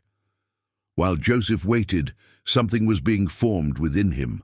Character, resistance, wisdom, maturity. Things that could not be built instantly, because waiting is not the absence of God. Waiting is the environment where God works the most, even if you can't see it. It is in the invisible that He aligns details, connects situations, prepares scenarios, and adjusts the heart. And the most impressive thing is that in the end, when everything is fulfilled, Joseph looks back and understands something that previously seemed impossible to accept. You meant evil against me, but God intended it for good, to do as it is this day, to keep many people alive. Genesis 50:20. This completely changes the perspective. What seemed like a delay was actually preparation. What seemed like a loss was actually construction. What seemed like abandonment was actually silent driving. To love God at this level is to trust, even when the time doesn't make sense. It is to remain firm, even when there are no visible signs. It is understanding that the process is not taking you away from the purpose, it is leading you to it in the right way. Because if everything happened fast, maybe you wouldn't be ready. If everything was immediate, maybe you wouldn't value it. But when there is a process, when there is waiting, when there is transformation, what arrives has weight, has purpose, has depth. And maybe, right now, God is inviting you to change the way you see time. Not as an enemy, but as a tool. Not as a delay, but as an alignment. And what comes next can open your eyes even more to what God is doing, even when it feels like silence. What you will understand now may be exactly the missing piece to connect everything you have been experiencing. Stay until the end, because there is something that few realize. But when they understand, everything starts to make sense. And it is exactly here that something even deeper begins to be revealed. Because after understanding the waiting time and God's invisible process, a dimension emerges that many do not realize. It is not just about what God does for you, but what happens when He is with you. God's presence is not a distant concept. It is not symbolic. It is not something for specific moments. It is real, active, transformative. The Ark of the Covenant represented this presence in a concrete way. It was not an ordinary object. It was the sign that God was there. And there was a time when, by unexpected circumstances, the ark was taken to the home of a man named Obed-Edom. It was not something planned as a great honor in human eyes. It was a practical decision in the face of a delicate situation. But what happens in the following days reveals one of the most powerful secrets of the spiritual life. And the ark of the Lord remained in the house of Obed-Edom the Gittite 3 months. And the Lord blessed Obed-Edom and all his household. 2 Samuel 6:11. Realize this in depth. God's presence was not limited to one space. It began to affect everything around it. The house, the family, the paths, the decisions. It wasn't something partial, it was complete. Because when God's presence is honored, it doesn't just touch one area. It transforms the entire environment. And here is something that completely changes the way we understand love for God. To love God is not only to seek what He can give, but to value His presence above all else. It is to carry this presence with reverence, with awareness, understanding that it is not common. Many want results, answers, external changes, but ignore the root of it all, because it's not the blessings that transform life. It's the presence. Blessings are a consequence. Presence is the source. And maybe you've experienced moments when you felt something different, a peace you couldn't explain, a clear direction, a sense that God was near. But the question that arises is, has this been constant or just occasional? Obed-Edom not only received the ark, he welcomed the presence, and that made all the difference. Because it is not enough to have access, it is necessary to value it. It is not enough to recognize, it is necessary to honor. And when that happens, something starts to change silently. The environment around you begins to be impacted. Decisions become clearer. The paths begin to align. Even what seemed ordinary takes on a new meaning, because God's presence is not just for spiritual moments, it is for life. It transforms daily life, redefines priorities, adjusts what was misaligned. And perhaps, at this moment, you are beginning to realize that the most important thing is not what you have sought from God, but how much you have sought to be with Him. Because when presence becomes a priority, Everything else begins to find its place. And it is exactly at this point that God's presence begins to lead to a place that few want, but that everyone needs to go through: the desert. Because after experiencing presence, many expect ease, open paths, quick responses. But in reality, God often leads to an environment where everything seems scarce, where resources are limited, and where the only option is to depend totally on Him. The people of Israel lived this intensely. They were delivered. They saw miracles. They crossed the sea. They experienced the power of God in a supernatural way. But soon after, they were taken to the desert, a place without comfort, without apparent security, without what brings human stability. And it is in this scenario that something deeper begins to happen. And thou shalt remember all the way in which the Lord thy God led thee in the wilderness these 40 years, to humble thee and to prove thee, to know what was in thy heart. Deuteronomy 8:2. Notice this carefully. The desert was not an accident. It was not abandonment. It was not a mistake in the course. It was God's direction, and this completely changes the way we see the difficult moments of life. Because what seems like loss is often training. What seems like silence is often teaching. In the desert, there was no way to depend on oneself. There was no planting. There was no harvest. There was no control. Each day demanded trust. Food came from heaven. Direction came from God. Sustenance was daily. And this reveals one of the greatest spiritual secrets. God uses scarcity to teach dependence. Because while everything is abundant, it's easy to forget where the provision comes from. But when it is lacking, when it tightens, when there is no visible way out, the heart is revealed. And that's exactly what God seeks, not to condemn, but to mold. How many times have you gone through moments when everything seemed stuck, slow, difficult? Situations where you didn't see progress, you didn't see an answer, you didn't see a way out. And perhaps he thought that God was far away, that he had been left behind.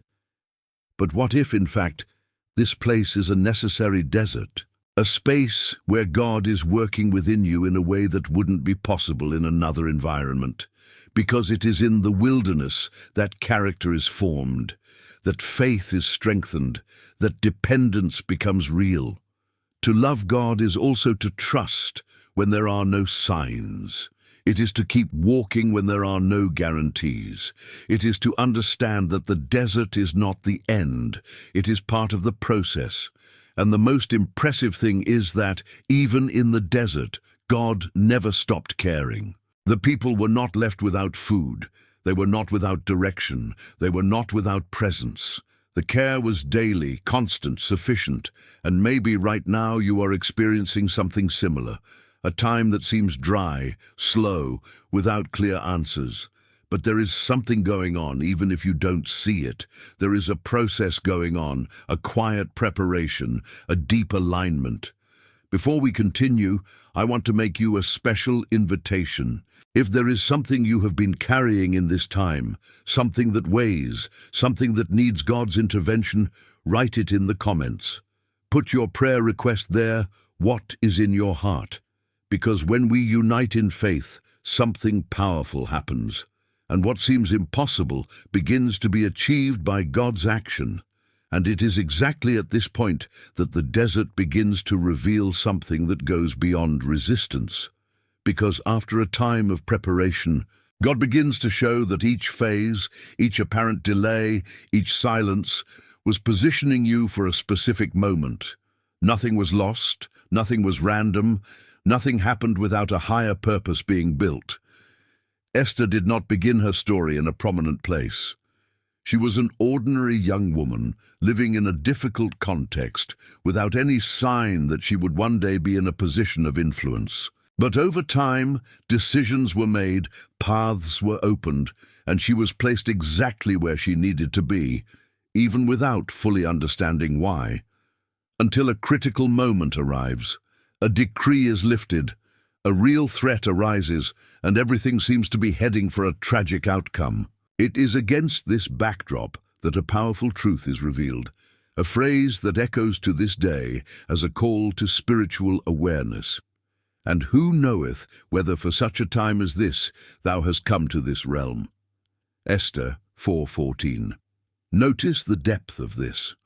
It's not just about position, but about purpose. It's not just about being in a place, but about understanding why you're there. Because God doesn't move people randomly. He positions them strategically. And perhaps, without realizing it, you are also in a place that seems ordinary, in a situation that seems like just one among many, but that carries a purpose that has not yet been fully revealed. Because the kingdom of God does not work by coincidence, it works by alignment.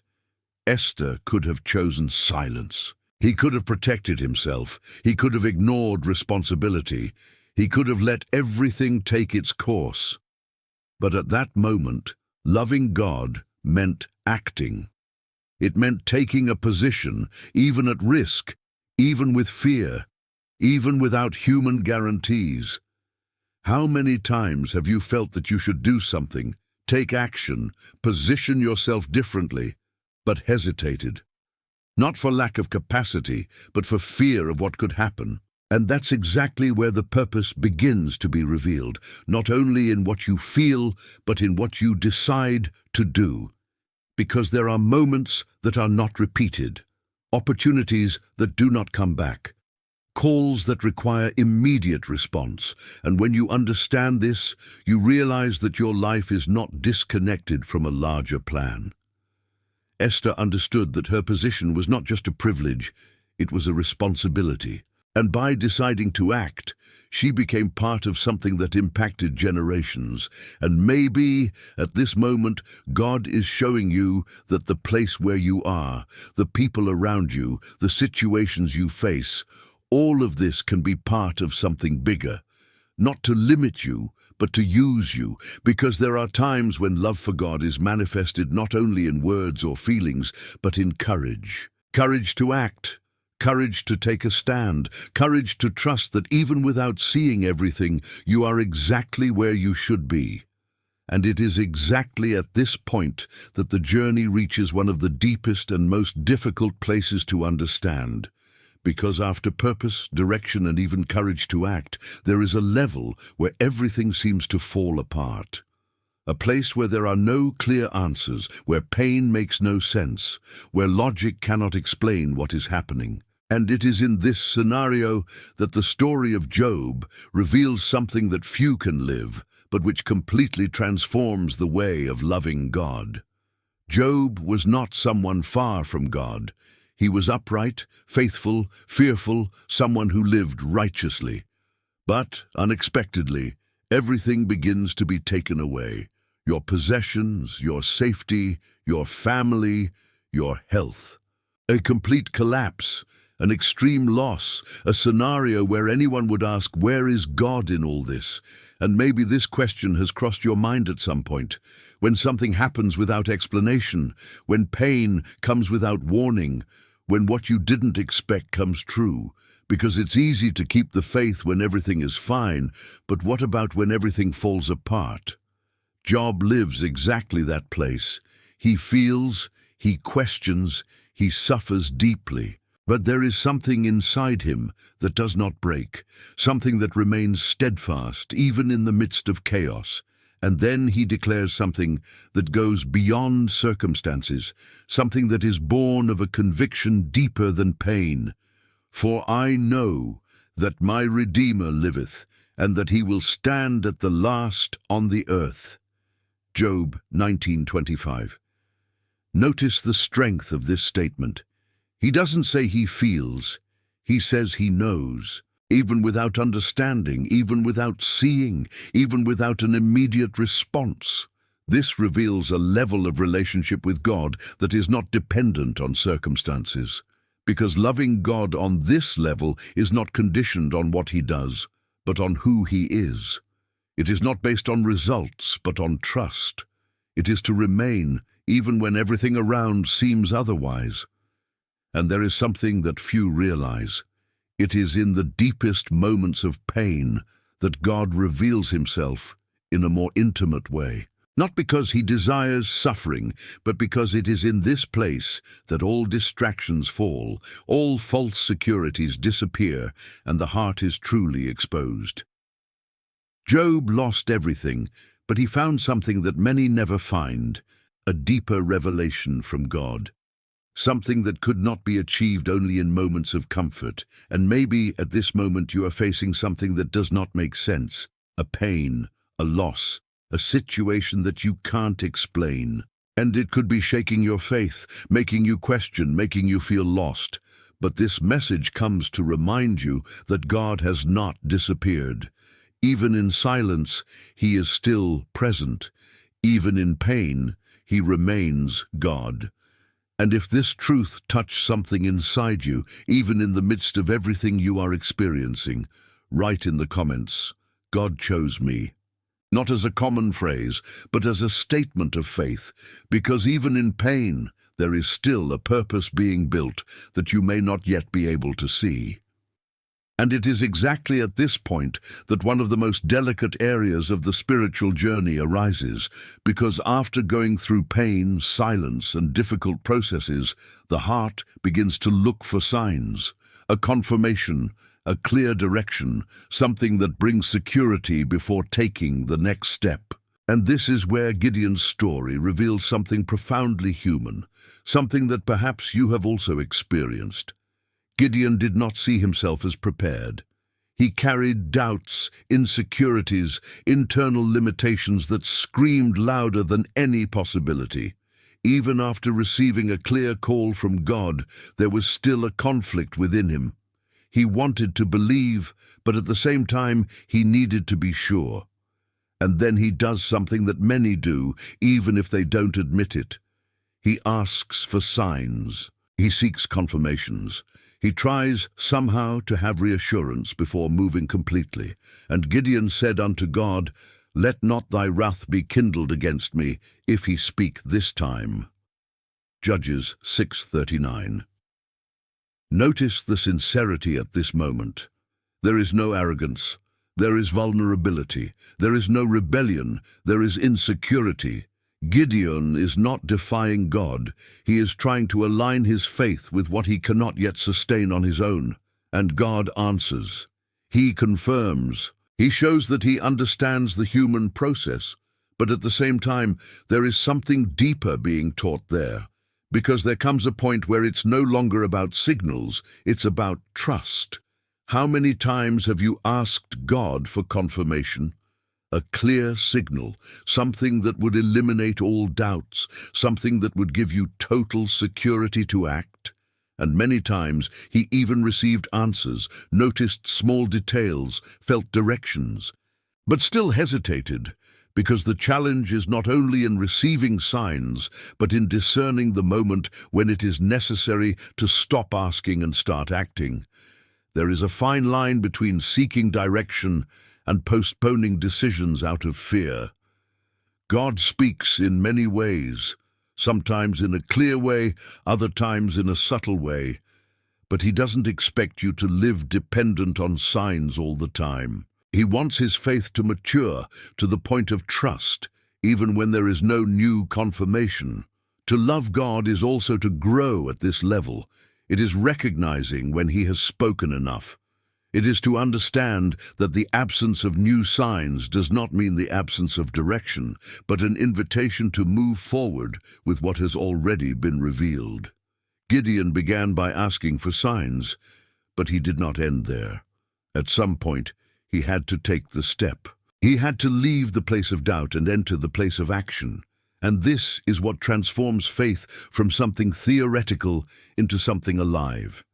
And maybe, at this moment, you are exactly at that point, between what God has already shown and what you still hope to confirm, between the desire to advance and the fear of making mistakes. But there is something being adjusted within you now. Maybe you've been waiting for an answer for a long time. And this moment is not just another one. It may be just the moment when God is showing you that the answer has already been given and that the next step is up to you.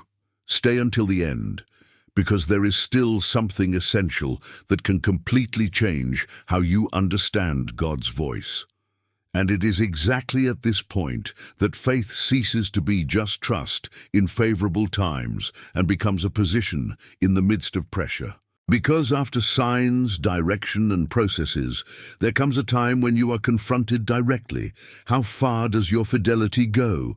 How far are you willing to stand firm when everything around you demands that you give in? Shadrach, Meshach, and Abednego were faced with a decision that allowed no compromise. The decree was clear, the pressure was real, the consequence was immediate. Either they would bow down to that which was not of God, or they would face the furnace. There was no room for negotiation. There was no time to look for comfortable alternatives. And it is in this scenario that something extraordinary happens, not on the outside, but inside them.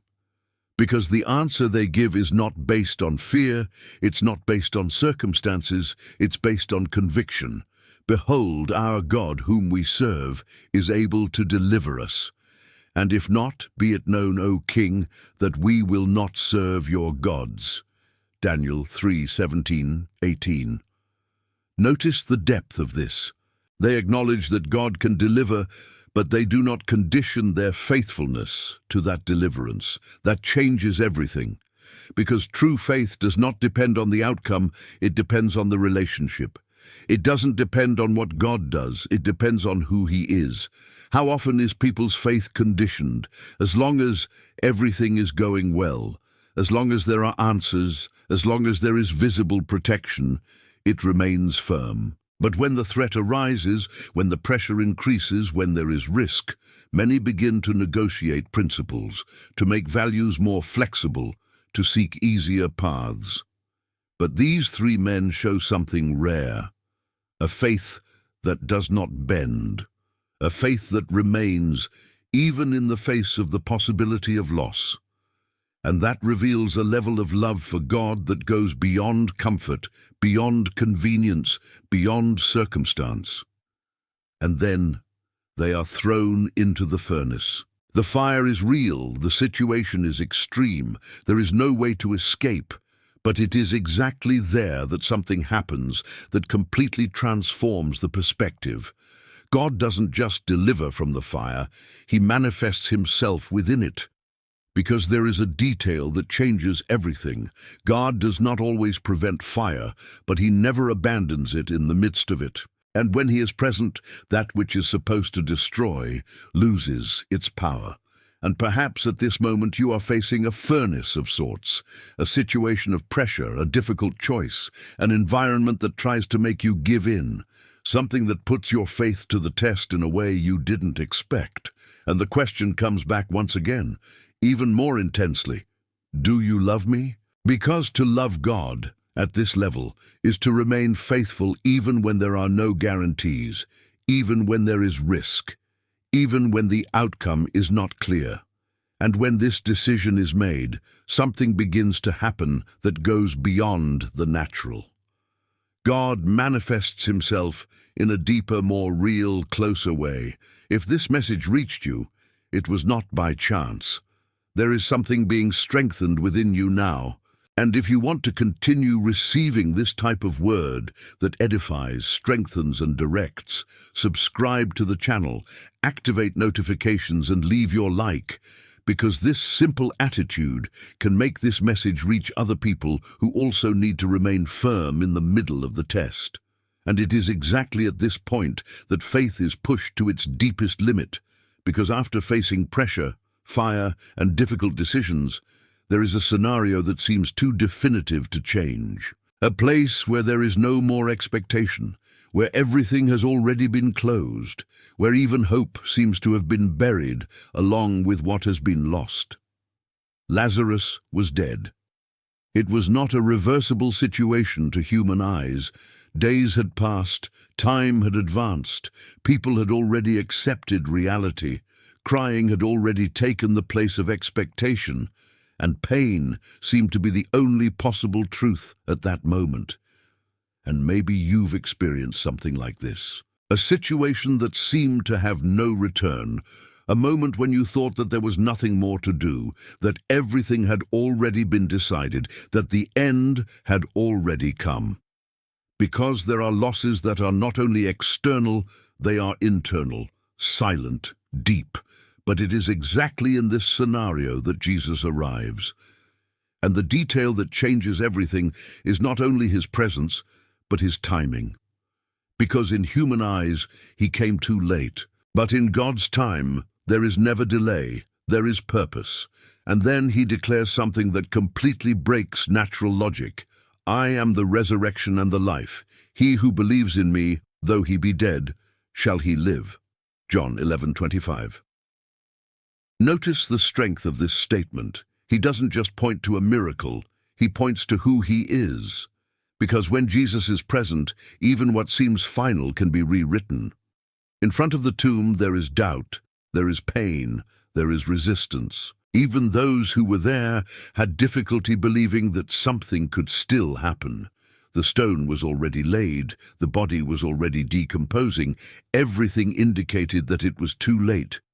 But Jesus asks for something that seems simple but is deeply challenging. Remove the stone. Because many times, before God acts, there is human participation. There is a decision to take away what is blocking, what prevents advancement, what keeps the past closed. And then, in front of everyone, he calls, Lazarus, come out. And what seemed impossible happens. Death loses control. The end becomes a new beginning. Mourning becomes a testimony. This reveals something that changes everything. For God, there are no irreversible situations. What limits is the human gaze, not the divine power. And to love God on this level is to trust, even when all seems lost. It is believing, even when there are no signs. It is to remain, even when reality says otherwise. And perhaps at this moment there is something in your life that you have already considered closed. A dream, a hope, a situation that you left behind because there seemed to be no more solution. But this message comes to confront exactly that. Because when Jesus enters history, what seemed dead can come back to life. What seemed lost can be restored. What seemed impossible can become reality. And as you continue to advance, something even deeper begins to take shape. Because what God does not end in the miracle. It continues in the transformation that comes after it. And it is exactly at this point that faith reaches an even deeper level, because after seeing that God can resurrect what seemed dead, a new question arises: how to act while the answer has not yet arrived. How do you position yourself when the battle is still before you, when the problem has not yet been resolved, when the scenario still seems threatening? Jehoshaphat found himself exactly in that place. A powerful army was coming against him, a real threat, impossible to ignore. Humanly speaking, there was not enough strategy, there was not enough force, there was no security at all. Fear could have taken over, logic could have led to despair, but he chooses a completely different path. He seeks God, he recognizes his limitation, he understands that that battle could not be won with human resources. And then something surprising happens. The orientation is not to prepare weapons, it is not to strengthen soldiers, it is not to create a war plan. The direction is different. Worship. This completely breaks the natural logic, because worshipping in the midst of war makes no sense to the human mind. But it makes perfect sense in the kingdom of God, because worship is not just an emotional act, it is a spiritual positioning. And then they move forward. But not with warriors up front. They put those who sing, those who praise, those who exalt God. And the moment they start singing, something invisible starts to happen. And when they began to sing and give praise, the Lord laid ambushes against the children of Ammon and of Moab and of the mountains of Seir. 2 Chronicles 20:22. Realize this in depth. Victory did not begin on the battlefield. It began in the posture of the heart. While they worshipped, God acted. As long as they trusted, God struggled. This reveals one of the greatest spiritual secrets. There are battles that are not won with effort, but with surrender. Not with control, but with confidence. Because when you choose to worship in the midst of difficulty, you are declaring something powerful, that God remains God, regardless of the scenario. How many times have you faced situations in which everything inside you wanted to complain, give up, question? Moments when pain spoke louder than faith? And it is exactly in these moments that worship becomes most valuable, because it does not depend on what you see, it depends on what you believe. Loving God is also that. It is worshipping Him not only when all is well, but especially when it is not. It is to recognize His greatness even when circumstances seem to the contrary. It is keeping the heart aligned even when the mind tries to doubt. And when that decision is made, something starts to change. Maybe not immediately around you, but inside you. Anxiety loses strength, fear decreases, confidence grows. And while this is happening, God is already acting in ways that you cannot yet see. Because worship opens invisible paths. It moves that which is beyond human reach. It activates a spiritual reality that transforms the natural. Few people will understand this message, but if you have come this far, there is something being awakened within you. Don't ignore it. What follows may reveal even more about how God acts on levels that most never realize. Open your heart and keep going, because this journey is not over yet. And it is exactly at this point that the journey reveals something that many avoid. Because after understanding the power of worship and seeing how God fights unseen battles, an even deeper level of spiritual responsibility arises. It's not just about what God does for you, but what He wants to do through you on behalf of others. Nehemiah did not begin by rebuilding walls. He started feeling. He heard about the condition of his people, about the destruction, about the shame, about what was broken. And instead of ignoring it, instead of going on with his life normally, something inside him was deeply touched. And it came to pass, when I heard these words, that I sat down and wept, and mourned for some days, and I fasted and prayed before the God of heaven. Nehemiah 1:4. Notice this carefully. Before any action, there was brokenness. Before any strategy, there was intercession. Before any external reconstruction, there was an internal movement, because loving God also means carrying what weighs on His heart. It is looking at broken situations, destroyed lives, misaligned environments, and not to remain indifferent. It is to feel, it is to care, it is to position oneself spiritually. Nehemiah did not yet have the resources, he did not yet have the complete plan, he did not yet have the permission to act, but he had something essential, a heart aligned with God's purpose, and this led him to a place of deep intercession. He cried, he fasted, he prayed, not out of obligation, but out of conviction. Because he understood that there are things that do not begin with visible action, they begin in the invisible. They begin in prayer, in crying, in surrender. How many times have you seen something wrong, something broken, something that needed change? But did it move on as if it wasn't up to you? And that's exactly where many miss out on what God wanted to do through them. Because intercession is not just a spiritual act, it is a call. That's when you decide to put yourself between the problem and God, carrying it in prayer until something starts moving. And there's something powerful about that. When you intercede, you connect with God's heart in a different way. Your vision changes, your sensitivity increases, your faith is strengthened. Because you stop living only for yourself and start participating in something bigger. Nehemiah did not just pray, but it was intercession that opened the way. It was in that secret place of tears and cry that God began to align everything that would come later. And perhaps right now, God is awakening something within you. A nuisance, a concern, a weight for something that needs to be restored.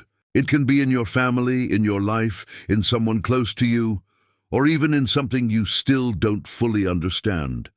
But this is not by chance.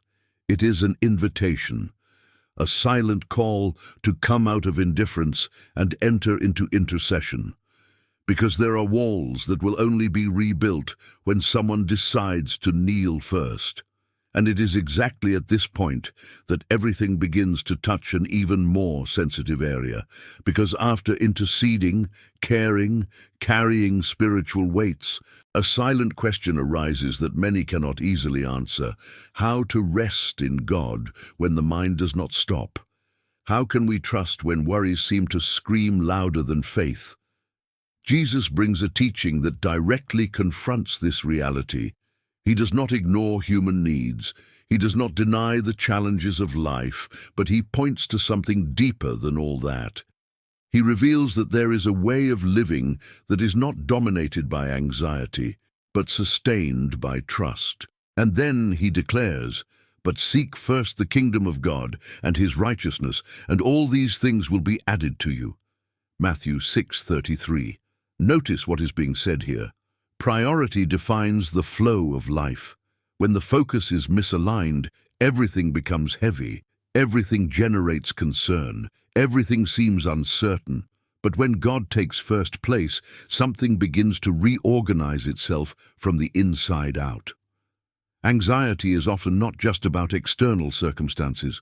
It reveals an internal struggle, an attempt to control that which is beyond control. It is as if the mind tries to anticipate solutions, predict paths, guarantee results. But the more you try, the more you get tired. And that's exactly where Jesus calls to a different place, a place of rest, not because everything is solved, but because there is trust in those who are in control. Loving God is also that. It's learning to let go of what you can't hold. It is delivering what you cannot solve alone. How many times have you lost your peace, trying to make sense of everything, trying to predict everything, trying to make sure nothing would go wrong? And in the end, he realized that this did not bring a solution, only wear and tear. Because anxiety promises control, but delivers weight. Faith, on the other hand, does not eliminate challenges, but it does change how you face them. It brings a security that does not depend on circumstances, but on God's faithfulness. And this trust is not passive, it is active. She chooses to rest, even when there is reason to worry. Jesus points to something simple but powerful. He talks about the birds, about the lilies, about how God takes care of details that often go unnoticed. And then he confronts you directly. If God takes care of all this, how much more of you? This reveals that God's care is not distant, it is personal. He sees, he knows, he cares. And when it becomes real within you, something changes. Anxiety starts to lose strength, not because everything has been resolved, but because you're no longer trying to carry it alone. And perhaps at this moment, there is something occupying your mind, something that has been robbing you of your peace, something that you have been trying to resolve without success. But this word comes as an invitation to reposition the heart. If this is speaking to you directly, write in the comments, "I trust in God's action," not as a common phrase, but as an internal decision. Because when you state this, you begin to align your mind with a truth that has the power to bring peace, even in the midst of uncertainty. And it is exactly at this point that everything becomes even more serious, because after learning to trust, to rest, and to depend on God, a dimension arises that many ignore: spiritual vigilance. It is not enough to start well. It is not enough to have moments of intense faith. It is not enough to feel the presence of God in certain periods. There is a call to remain prepared, attentive, aware. Because there is something that is coming, and not everyone will be ready.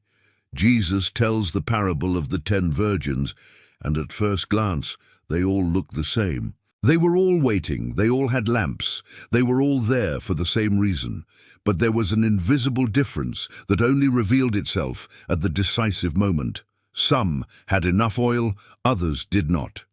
And this detail changes everything, because olive oil represents something that cannot be improvised, cannot be borrowed, cannot be acquired at the last minute. It represents intimacy, presence, an ongoing relationship with God, something built in the secret over time in a constant way. The problem is that externally they all seemed ready. There was no visible difference, but internally some were empty. And this reveals a deeply confronting truth. It is possible to appear prepared on the outside and be disconnected on the inside. How often does this happen? People who know the right words, who go to the right places, who show outward signs of faith, but who do not cultivate a real life with God in secret. And when the time comes for the trial, when the time for long waiting comes, what is inside is revealed. Because there was a delay, the groom took a long time, and in that time, they all fell asleep. But when the announcement came, when the moment came, the difference appeared. The ones that had oil were ready. Those who didn't realized too late. And then comes Jesus' warning, direct, unsubdued. Watch therefore, for ye know not the day nor the hour in which the Son of Man shall come. Matthew 25:13. This is not just about a future event, it's about a present stance. It's about living with awareness, with attention, with an aligned heart. Loving God is also that. It is not to live distracted, not to live only in moments, but to cultivate a constant connection. Because the danger is not in the lack of beginning, it is in the lack of continuity. It is not in the absence of enthusiasm, but in the absence of depth. And when this is not taken care of, the person becomes vulnerable, even if they think they are fine. Spiritual vigilance is not fear, it is awareness. It is knowing that what you build today in secret is what will sustain you tomorrow. It is to understand that it is not just about being present, but about being prepared. And maybe at this moment, this word is calling you to an adjustment, not external, but internal. Not visible, but real. An invitation to look inward and ask, is there enough olive oil? For what comes next will not be sustained by appearance, but by presence. And that presence needs to be cultivated now, while there is still time. And it is exactly at this point that spiritual vigilance begins to produce something visible, something that goes beyond inner preparation and manifests itself in the world around it.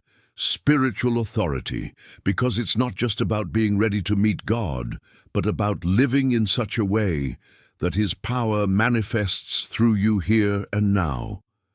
Jesus didn't just call disciples to follow Him, He sent them. And this sending was not empty, it was not symbolic, it was not just a test. It was accompanied by something that completely changes the way we understand the relationship with God. He declared, "Here I give you power to tread on serpents and scorpions and all the strength of the enemy, and nothing will hurt you." Luke 10:19. Realize the weight of this. It is not a distant promise. It is a direct release of authority. But that authority was not handed over to anyone anyway. It was given to those who were aligned, who were walking with Him, who were willing to obey.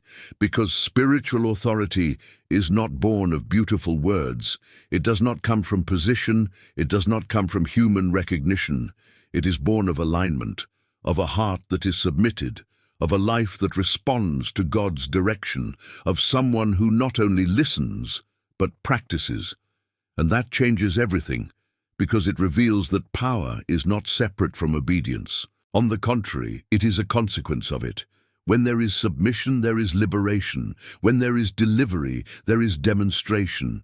The disciples were sent with a clear mission. They weren't just watching, they were acting. To heal, liberate, announce, transform environments. And all this not by their strength, but by the authority they received. How many times people seek spiritual power, want to see change, want to live something supernatural. But do they ignore the path that leads to this? Because the desire for the result is common, but the willingness to obey does not always follow. To love God is also to accept this calling, not just to feel, but to live, not only to receive, but to manifest. Because there is a level of the journey where you stop being just someone who seeks and become someone who carries. And carrying this authority is not something light. It demands responsibility. It requires sensitivity. It requires staying connected, because the moment there is disconnection, what has been released loses strength. But when there is continuous alignment, something begins to flow naturally. Environments are impacted, situations are transformed, lives are touched, not by human effort, but by the presence of God working through you. And perhaps at this moment, you are beginning to realize that your walk is not just about what God does in you, but about what He wants to do through you. There is a dimension that can still be accessed, a level of authority that can still be released. But this does not happen by chance. It happens when you choose to live in real obedience, when your life aligns with what God has already shown, when you understand that the power is not in you, but in the connection you have with Him. And as that truth begins to take hold within you, something even greater begins to creep in. Because authority is not the end. It's just the beginning of something that goes far beyond what you imagined. And it is exactly at this point that everything deepens in a way that few actually live. Because after understanding authority, power, and manifestation, a truth emerges that completely breaks human logic. In the kingdom of God, greatness is not about going up. It is about going down. It's not about being seen. It's about serving. It's not about position, it's about quiet surrender. Jesus, being Lord, being Master, being the one who had all authority, does something that no one expected. He gets up from the table, picks up a tablecloth, leans down, and begins to wash the disciples' feet. A simple gesture in appearance, but extremely powerful in meaning. Because washing the feet was something reserved for servants, something considered inferior, something that no one sought to do, and yet He does. Notice the impact of this. The one who had every right to be served chooses to serve. He who could demand honor decides to show humility, and with that, He reveals one of the greatest secrets of true love. Now if I, Lord and Master, have washed your feet, you also ought to wash one another's feet. For I have set you an example that you should do as I have done to you. John 13:14-15. This is not just a teaching, it is a pattern. It is a complete inversion of what the world teaches, because the world values who shows up, who is recognized, who is at the top. But in the kingdom, God observes what is done in silence, away from applause, without the need for validation. And here's something that deeply confronts. Are you willing to serve when no one is watching? Are you willing to do what needs to be done without receiving recognition, without hearing praise, without having immediate feedback? Because loving God is also manifested in this place. In caring for others, in the willingness to help, in choosing to make oneself available, not out of obligation, not out of appearance, but out of conviction. And there's something powerful about that. When you serve with sincerity, something begins to be molded within you. The ego loses strength, the need for approval decreases, the heart aligns with what really matters. Many want authority. They want to live the supernatural. They want to experience God's action. But they forget that all this passes through a path that begins in humility, because God trusts those who serve more than those who just seek to be seen. Jesus didn't just teach with words, He lived. And in doing so, He made it clear that true love is not measured by what you receive, but by what you give. And maybe, right now, God is inviting you to that place, a place where there is no highlight, but there is purpose, where there is no stage, but there is transformation, where small attitudes carry an eternal impact, because what is done in silence before God is never small, it is never unnoticed, it is never in vain. In the next few minutes, something even deeper will be revealed, something that can show you a path that few choose, but that completely transforms the way you live. Pay attention, because this can be a direct sign from God to you. And it is exactly at this point that everything gains even more real weight, because after understanding the value of serving in silence, a truth emerges that few are willing to live to the end, to stay when the path becomes difficult. Because it's one thing to start with enthusiasm, it's quite another to keep going when pressures, pains, and challenges arise that test everything you say you believe. Paul knew this level like few others. His journey was not marked by ease, but by persecutions, imprisonments, rejections, and constant suffering. And the most impressive thing is that, even in the face of all this, he did not back down. He did not abandon the purpose. He did not negotiate the faith. He did not choose the easiest path. How many times have you thought about giving up? How many times did fatigue speak louder, the difficulties seemed too great, and the desire to stop came silently? Because perseverance is not necessary when all is well, it becomes essential when everything seems otherwise. Paul could have used each difficulty as a justification for stopping. He could have questioned it. He could have walked away. He could have chosen to preserve his own life above all else. But there was something inside him that was bigger than any circumstance. A deep understanding that the journey with God is not based on comfort, but on purpose. And at the end of his journey, he makes a statement that carries the weight of a lifetime lived faithfully. I have fought the good fight. I have finished the course. I have kept the faith. 2 Timothy 4:7. Notice this carefully. He doesn't say it was easy. He doesn't say it was perfect. He doesn't say there was no pain. He says he stayed. And this reveals one of the greatest secrets of spiritual maturity. It is not about never facing difficulties. It is about not abandoning the faith in the midst of them. Because perseverance shapes something that nothing else can shape. It strengthens character, deepens trust, transforms pain into spiritual authority. Each difficult moment faced with faith builds within you a foundation that cannot be shaken easily, and there is something that few realize. The spiritual authority that many admire in someone was usually built in moments that no one saw. Moments of pain, of silence, of internal struggle, where the decision to continue was made far from any recognition. Loving God is also that. It is to stay when it would be easier to give up. It is to keep trusting when there are no quick answers. It's sticking to it when the path demands more than you expected.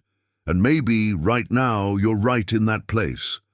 A point on the walk where the weight has increased, where difficulties have appeared, where continuing seems more difficult than stopping. But it is precisely here that something greater is being formed, because those who remain do not leave this process in the same way they entered. They come out stronger, firmer, more aligned, and what seemed like just pain becomes the basis for something that God will still build through their lives. And as this truth begins to consolidate within you, something even deeper begins to take shape, because staying is not the end. It is the path that takes you to a level where your life starts to reflect something that goes far beyond what you imagined living. And it is exactly at this point that everything turns to the deepest place of all. Because after walking, persevering, serving and resisting, there is something that defines the level of your connection with God, the state of your heart. Not what people see, not what you show on the outside, but what is inside, where no one can reach, where no appearance can hide. Jesus reveals this directly, leaving no room for superficial interpretation. He declares, "Blessed are the pure in heart, for they shall see God." Matthew 5:8. Realize the weight of this promise. Seeing God is not just a future experience, it is a spiritual reality accessible to those who live in purity. And this purity is not about external perfection, but about internal integrity. An aligned, sincere heart without duplicity. Because there is something that few realize. It is not God that hides. It is the heart that, when it is contaminated, loses the sensitivity to perceive His presence. And this contamination does not happen only by big mistakes, but often by small concessions, fed thoughts, justified attitudes, areas that are left uncared for. Purity of heart is not something automatic, it is cultivated. It is a daily choice to align thoughts, intentions, and attitudes with what pleases God. It is to live with integrity, even when no one is watching. It is to keep the heart clean, even in a world full of distractions and contrary influences. And here is something profound. The purer the heart, the clearer the perception of God becomes. His presence ceases to be something distant and becomes something real, constant, perceptible, because there are no internal barriers blocking that connection. But this also reveals a necessary confrontation, because to love God is not just to seek His presence, it is to allow Him to transform what within you needs to be adjusted. It is giving up things that often seem small, but that deeply affect spiritual sensitivity. How many times have you felt that God was distant, that the connection was not the same, that something seemed blocked? And perhaps the answer is not outside, but inside, in areas that need to be addressed, in thoughts that need to be renewed, in attitudes that need to be aligned. Purity is not about spiritual appearance, it is about inner truth. And this truth requires courage, it requires sincerity, it requires willingness to change. But at the same time, it opens a path that nothing else can open, an access to the presence of God in a living, real, constant way. A level of intimacy that does not depend on moments, but on an aligned life. And maybe, at this moment, God is calling you to exactly that place, not for an external change, but for an internal transformation. Because everything that has been built so far finds its support in this point. Because in the end, it's not about what you've done, but about who you've become before Him. And it is this heart that defines how far you can go in the presence of God. And it is exactly at this point that everything becomes even more intimate. Because after talking about purity of heart, about inner alignment and transformation, a truth emerges that many have difficulty living fully. It is not enough to seek God. It is necessary to accept His love. And that sounds simple, but it's not, because it involves letting go of guilt, letting go of the weight of the past, and allowing God to redefine who you are. The parable of the prodigal son reveals this in a profound way. A child who decides to leave, who chooses to follow his own path, who wastes everything, who loses himself completely. And there comes a time when he finds himself empty, broken, without identity, without dignity, a place where many have been, even if in silence.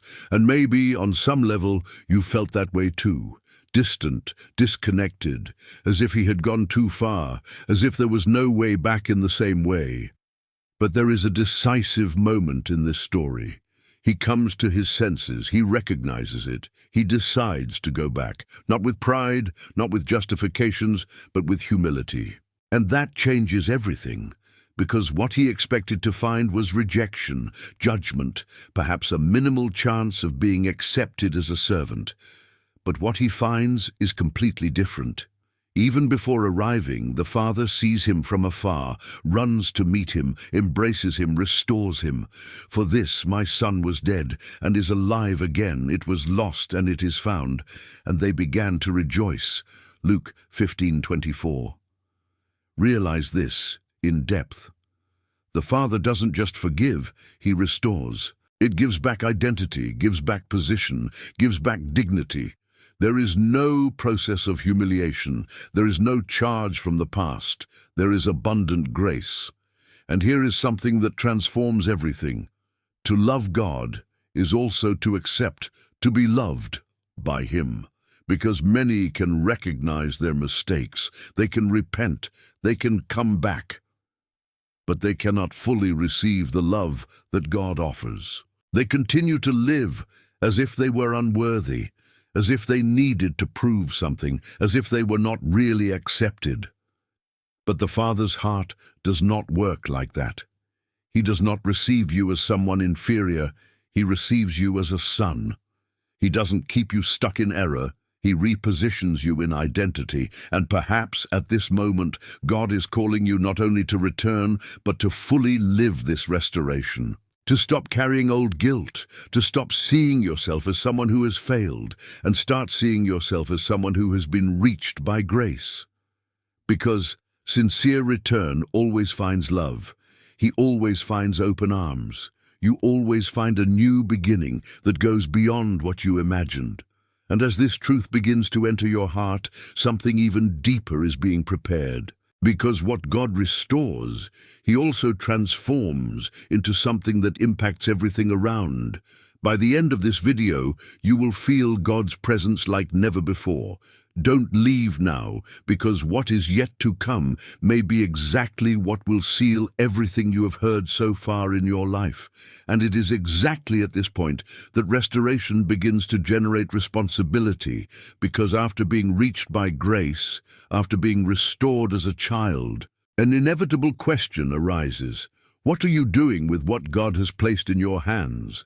Because true love for God does not manifest itself only in return, but in the way you live from it.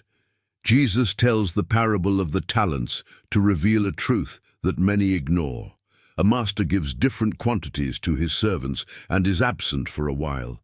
There are no detailed instructions, no constant surveillance, just trust.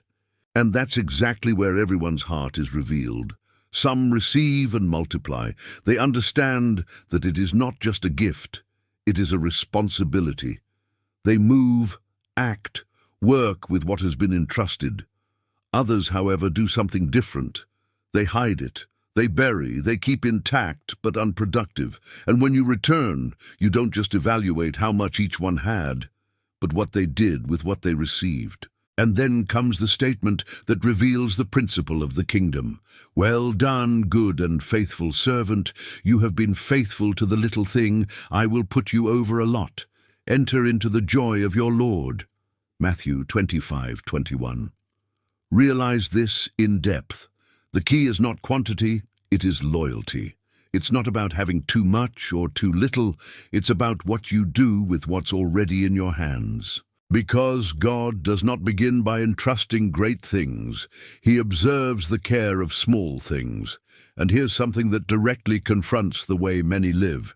There is a tendency to wait longer to do better. Expect more resources, more opportunities, more recognition, more ideal conditions.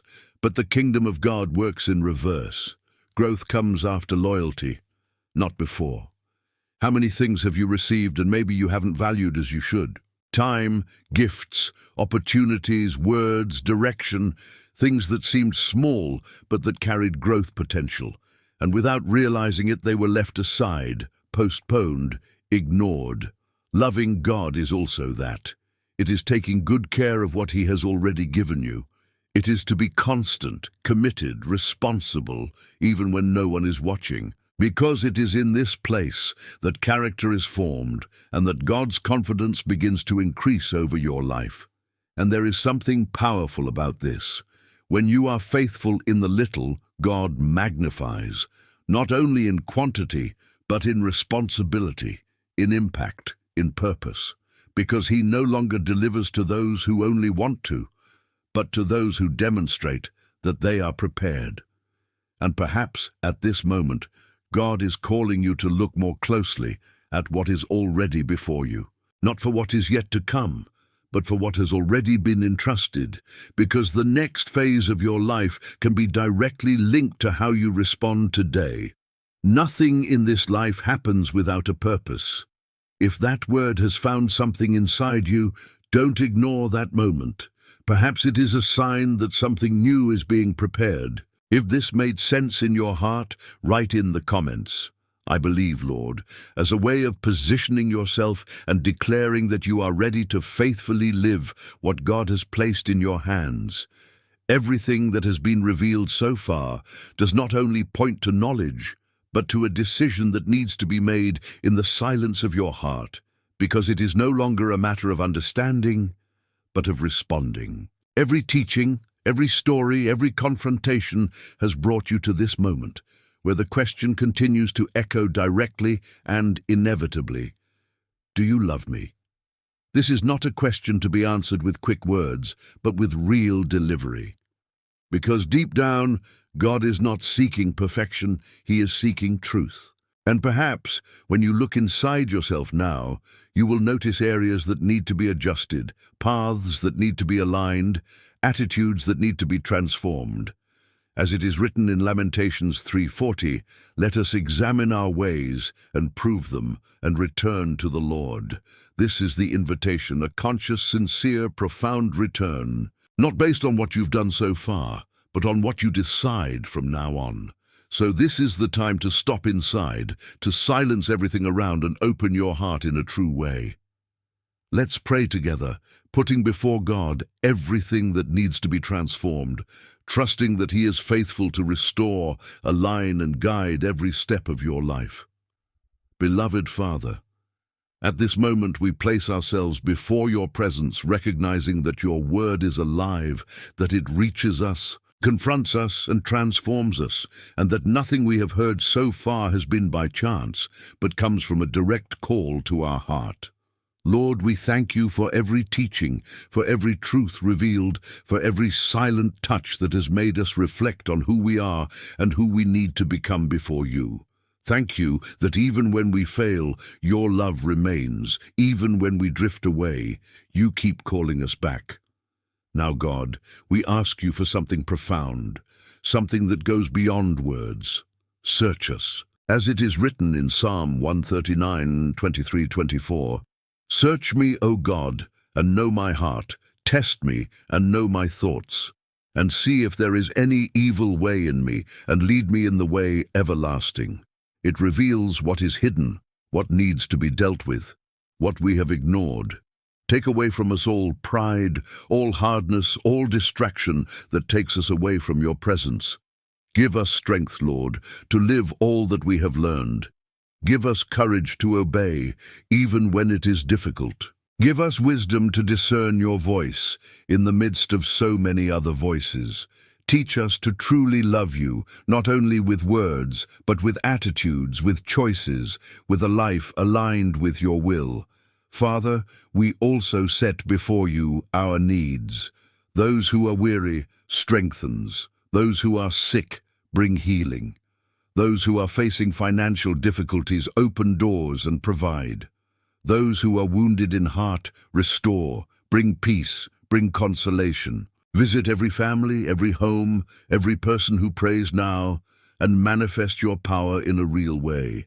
At this moment in silence, we give you what only the Lord knows, our deepest pains, our fears, our dreams, our struggles. Receive, Lord, every detail, every request that is being placed before you. And now, God, we give it all, our life, our past, our present, and our future. We choose to trust, even without understanding everything. We choose to stay, even when it's hard. We choose to love you truly. May your peace invade each heart now. May your presence be felt in a real way, and may, from this moment on, something new begin to be born within each one who has prayed this prayer with sincerity. We declare that we will not be the same, that we will live differently, aligned with you, guided by you, sustained by your grace. In Jesus' name, Amen. If this prayer expresses what is in your heart, write Amen as an act of faith and surrender, and allow this decision to mark a new beginning in your walk with God. After all you've heard so far, one truth remains echoing in a way that's impossible to ignore. Do you love me? This is not just a question asked of Peter, it is a question asked directly to you today, at this moment. Every teaching, every story, every spiritual confrontation has revealed that to love God is not just to feel, but to live. It is obeying when it is difficult, trusting when there are no answers, staying when everything calls for giving up, and surrendering when pride tries to speak louder. This message is for you, and it is no coincidence that you have come this far. God chose you to hear this today, because there is something that needs to be transformed within you. Now the question is simple but profound. What are you going to do with all this? Will you continue to live the same way, or will you answer that call with real surrender? I am very happy to know that we are together on this journey of faith, and I want you to know that your presence here is not ordinary. It has value, it has purpose. You are part of something bigger. If this message spoke to you, take advantage of this moment and leave your like, subscribe to the channel, and activate the bell, because this helps this word to reach other people who also need to hear it. And I want to meet you too. I want to walk with you on this journey. Right here in the comments of where you are watching, and if you feel in your heart, share a little of your story or what you are experiencing. Let's form a chain of faith, where one strengthens the other and where together we can pray and grow spiritually. And it doesn't stop here, because this journey continues. In the next video, something even deeper will be revealed. Something that may open your eyes to a level of intimacy with God that few experience.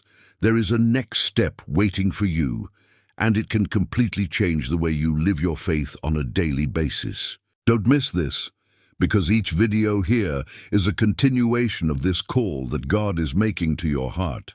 Allow God to continue speaking to your heart. Take the next step on this journey by watching the next video that will appear here on the screen. In it, we will continue to learn how to live in God's presence and experience the fullness of His plans. Don't stop here, because God still has much more to speak to you. Always remember, God is greater than any attack. Trust Him, and He will do infinitely more than you can imagine. May God bless your life, and I'll wait for you in the next video.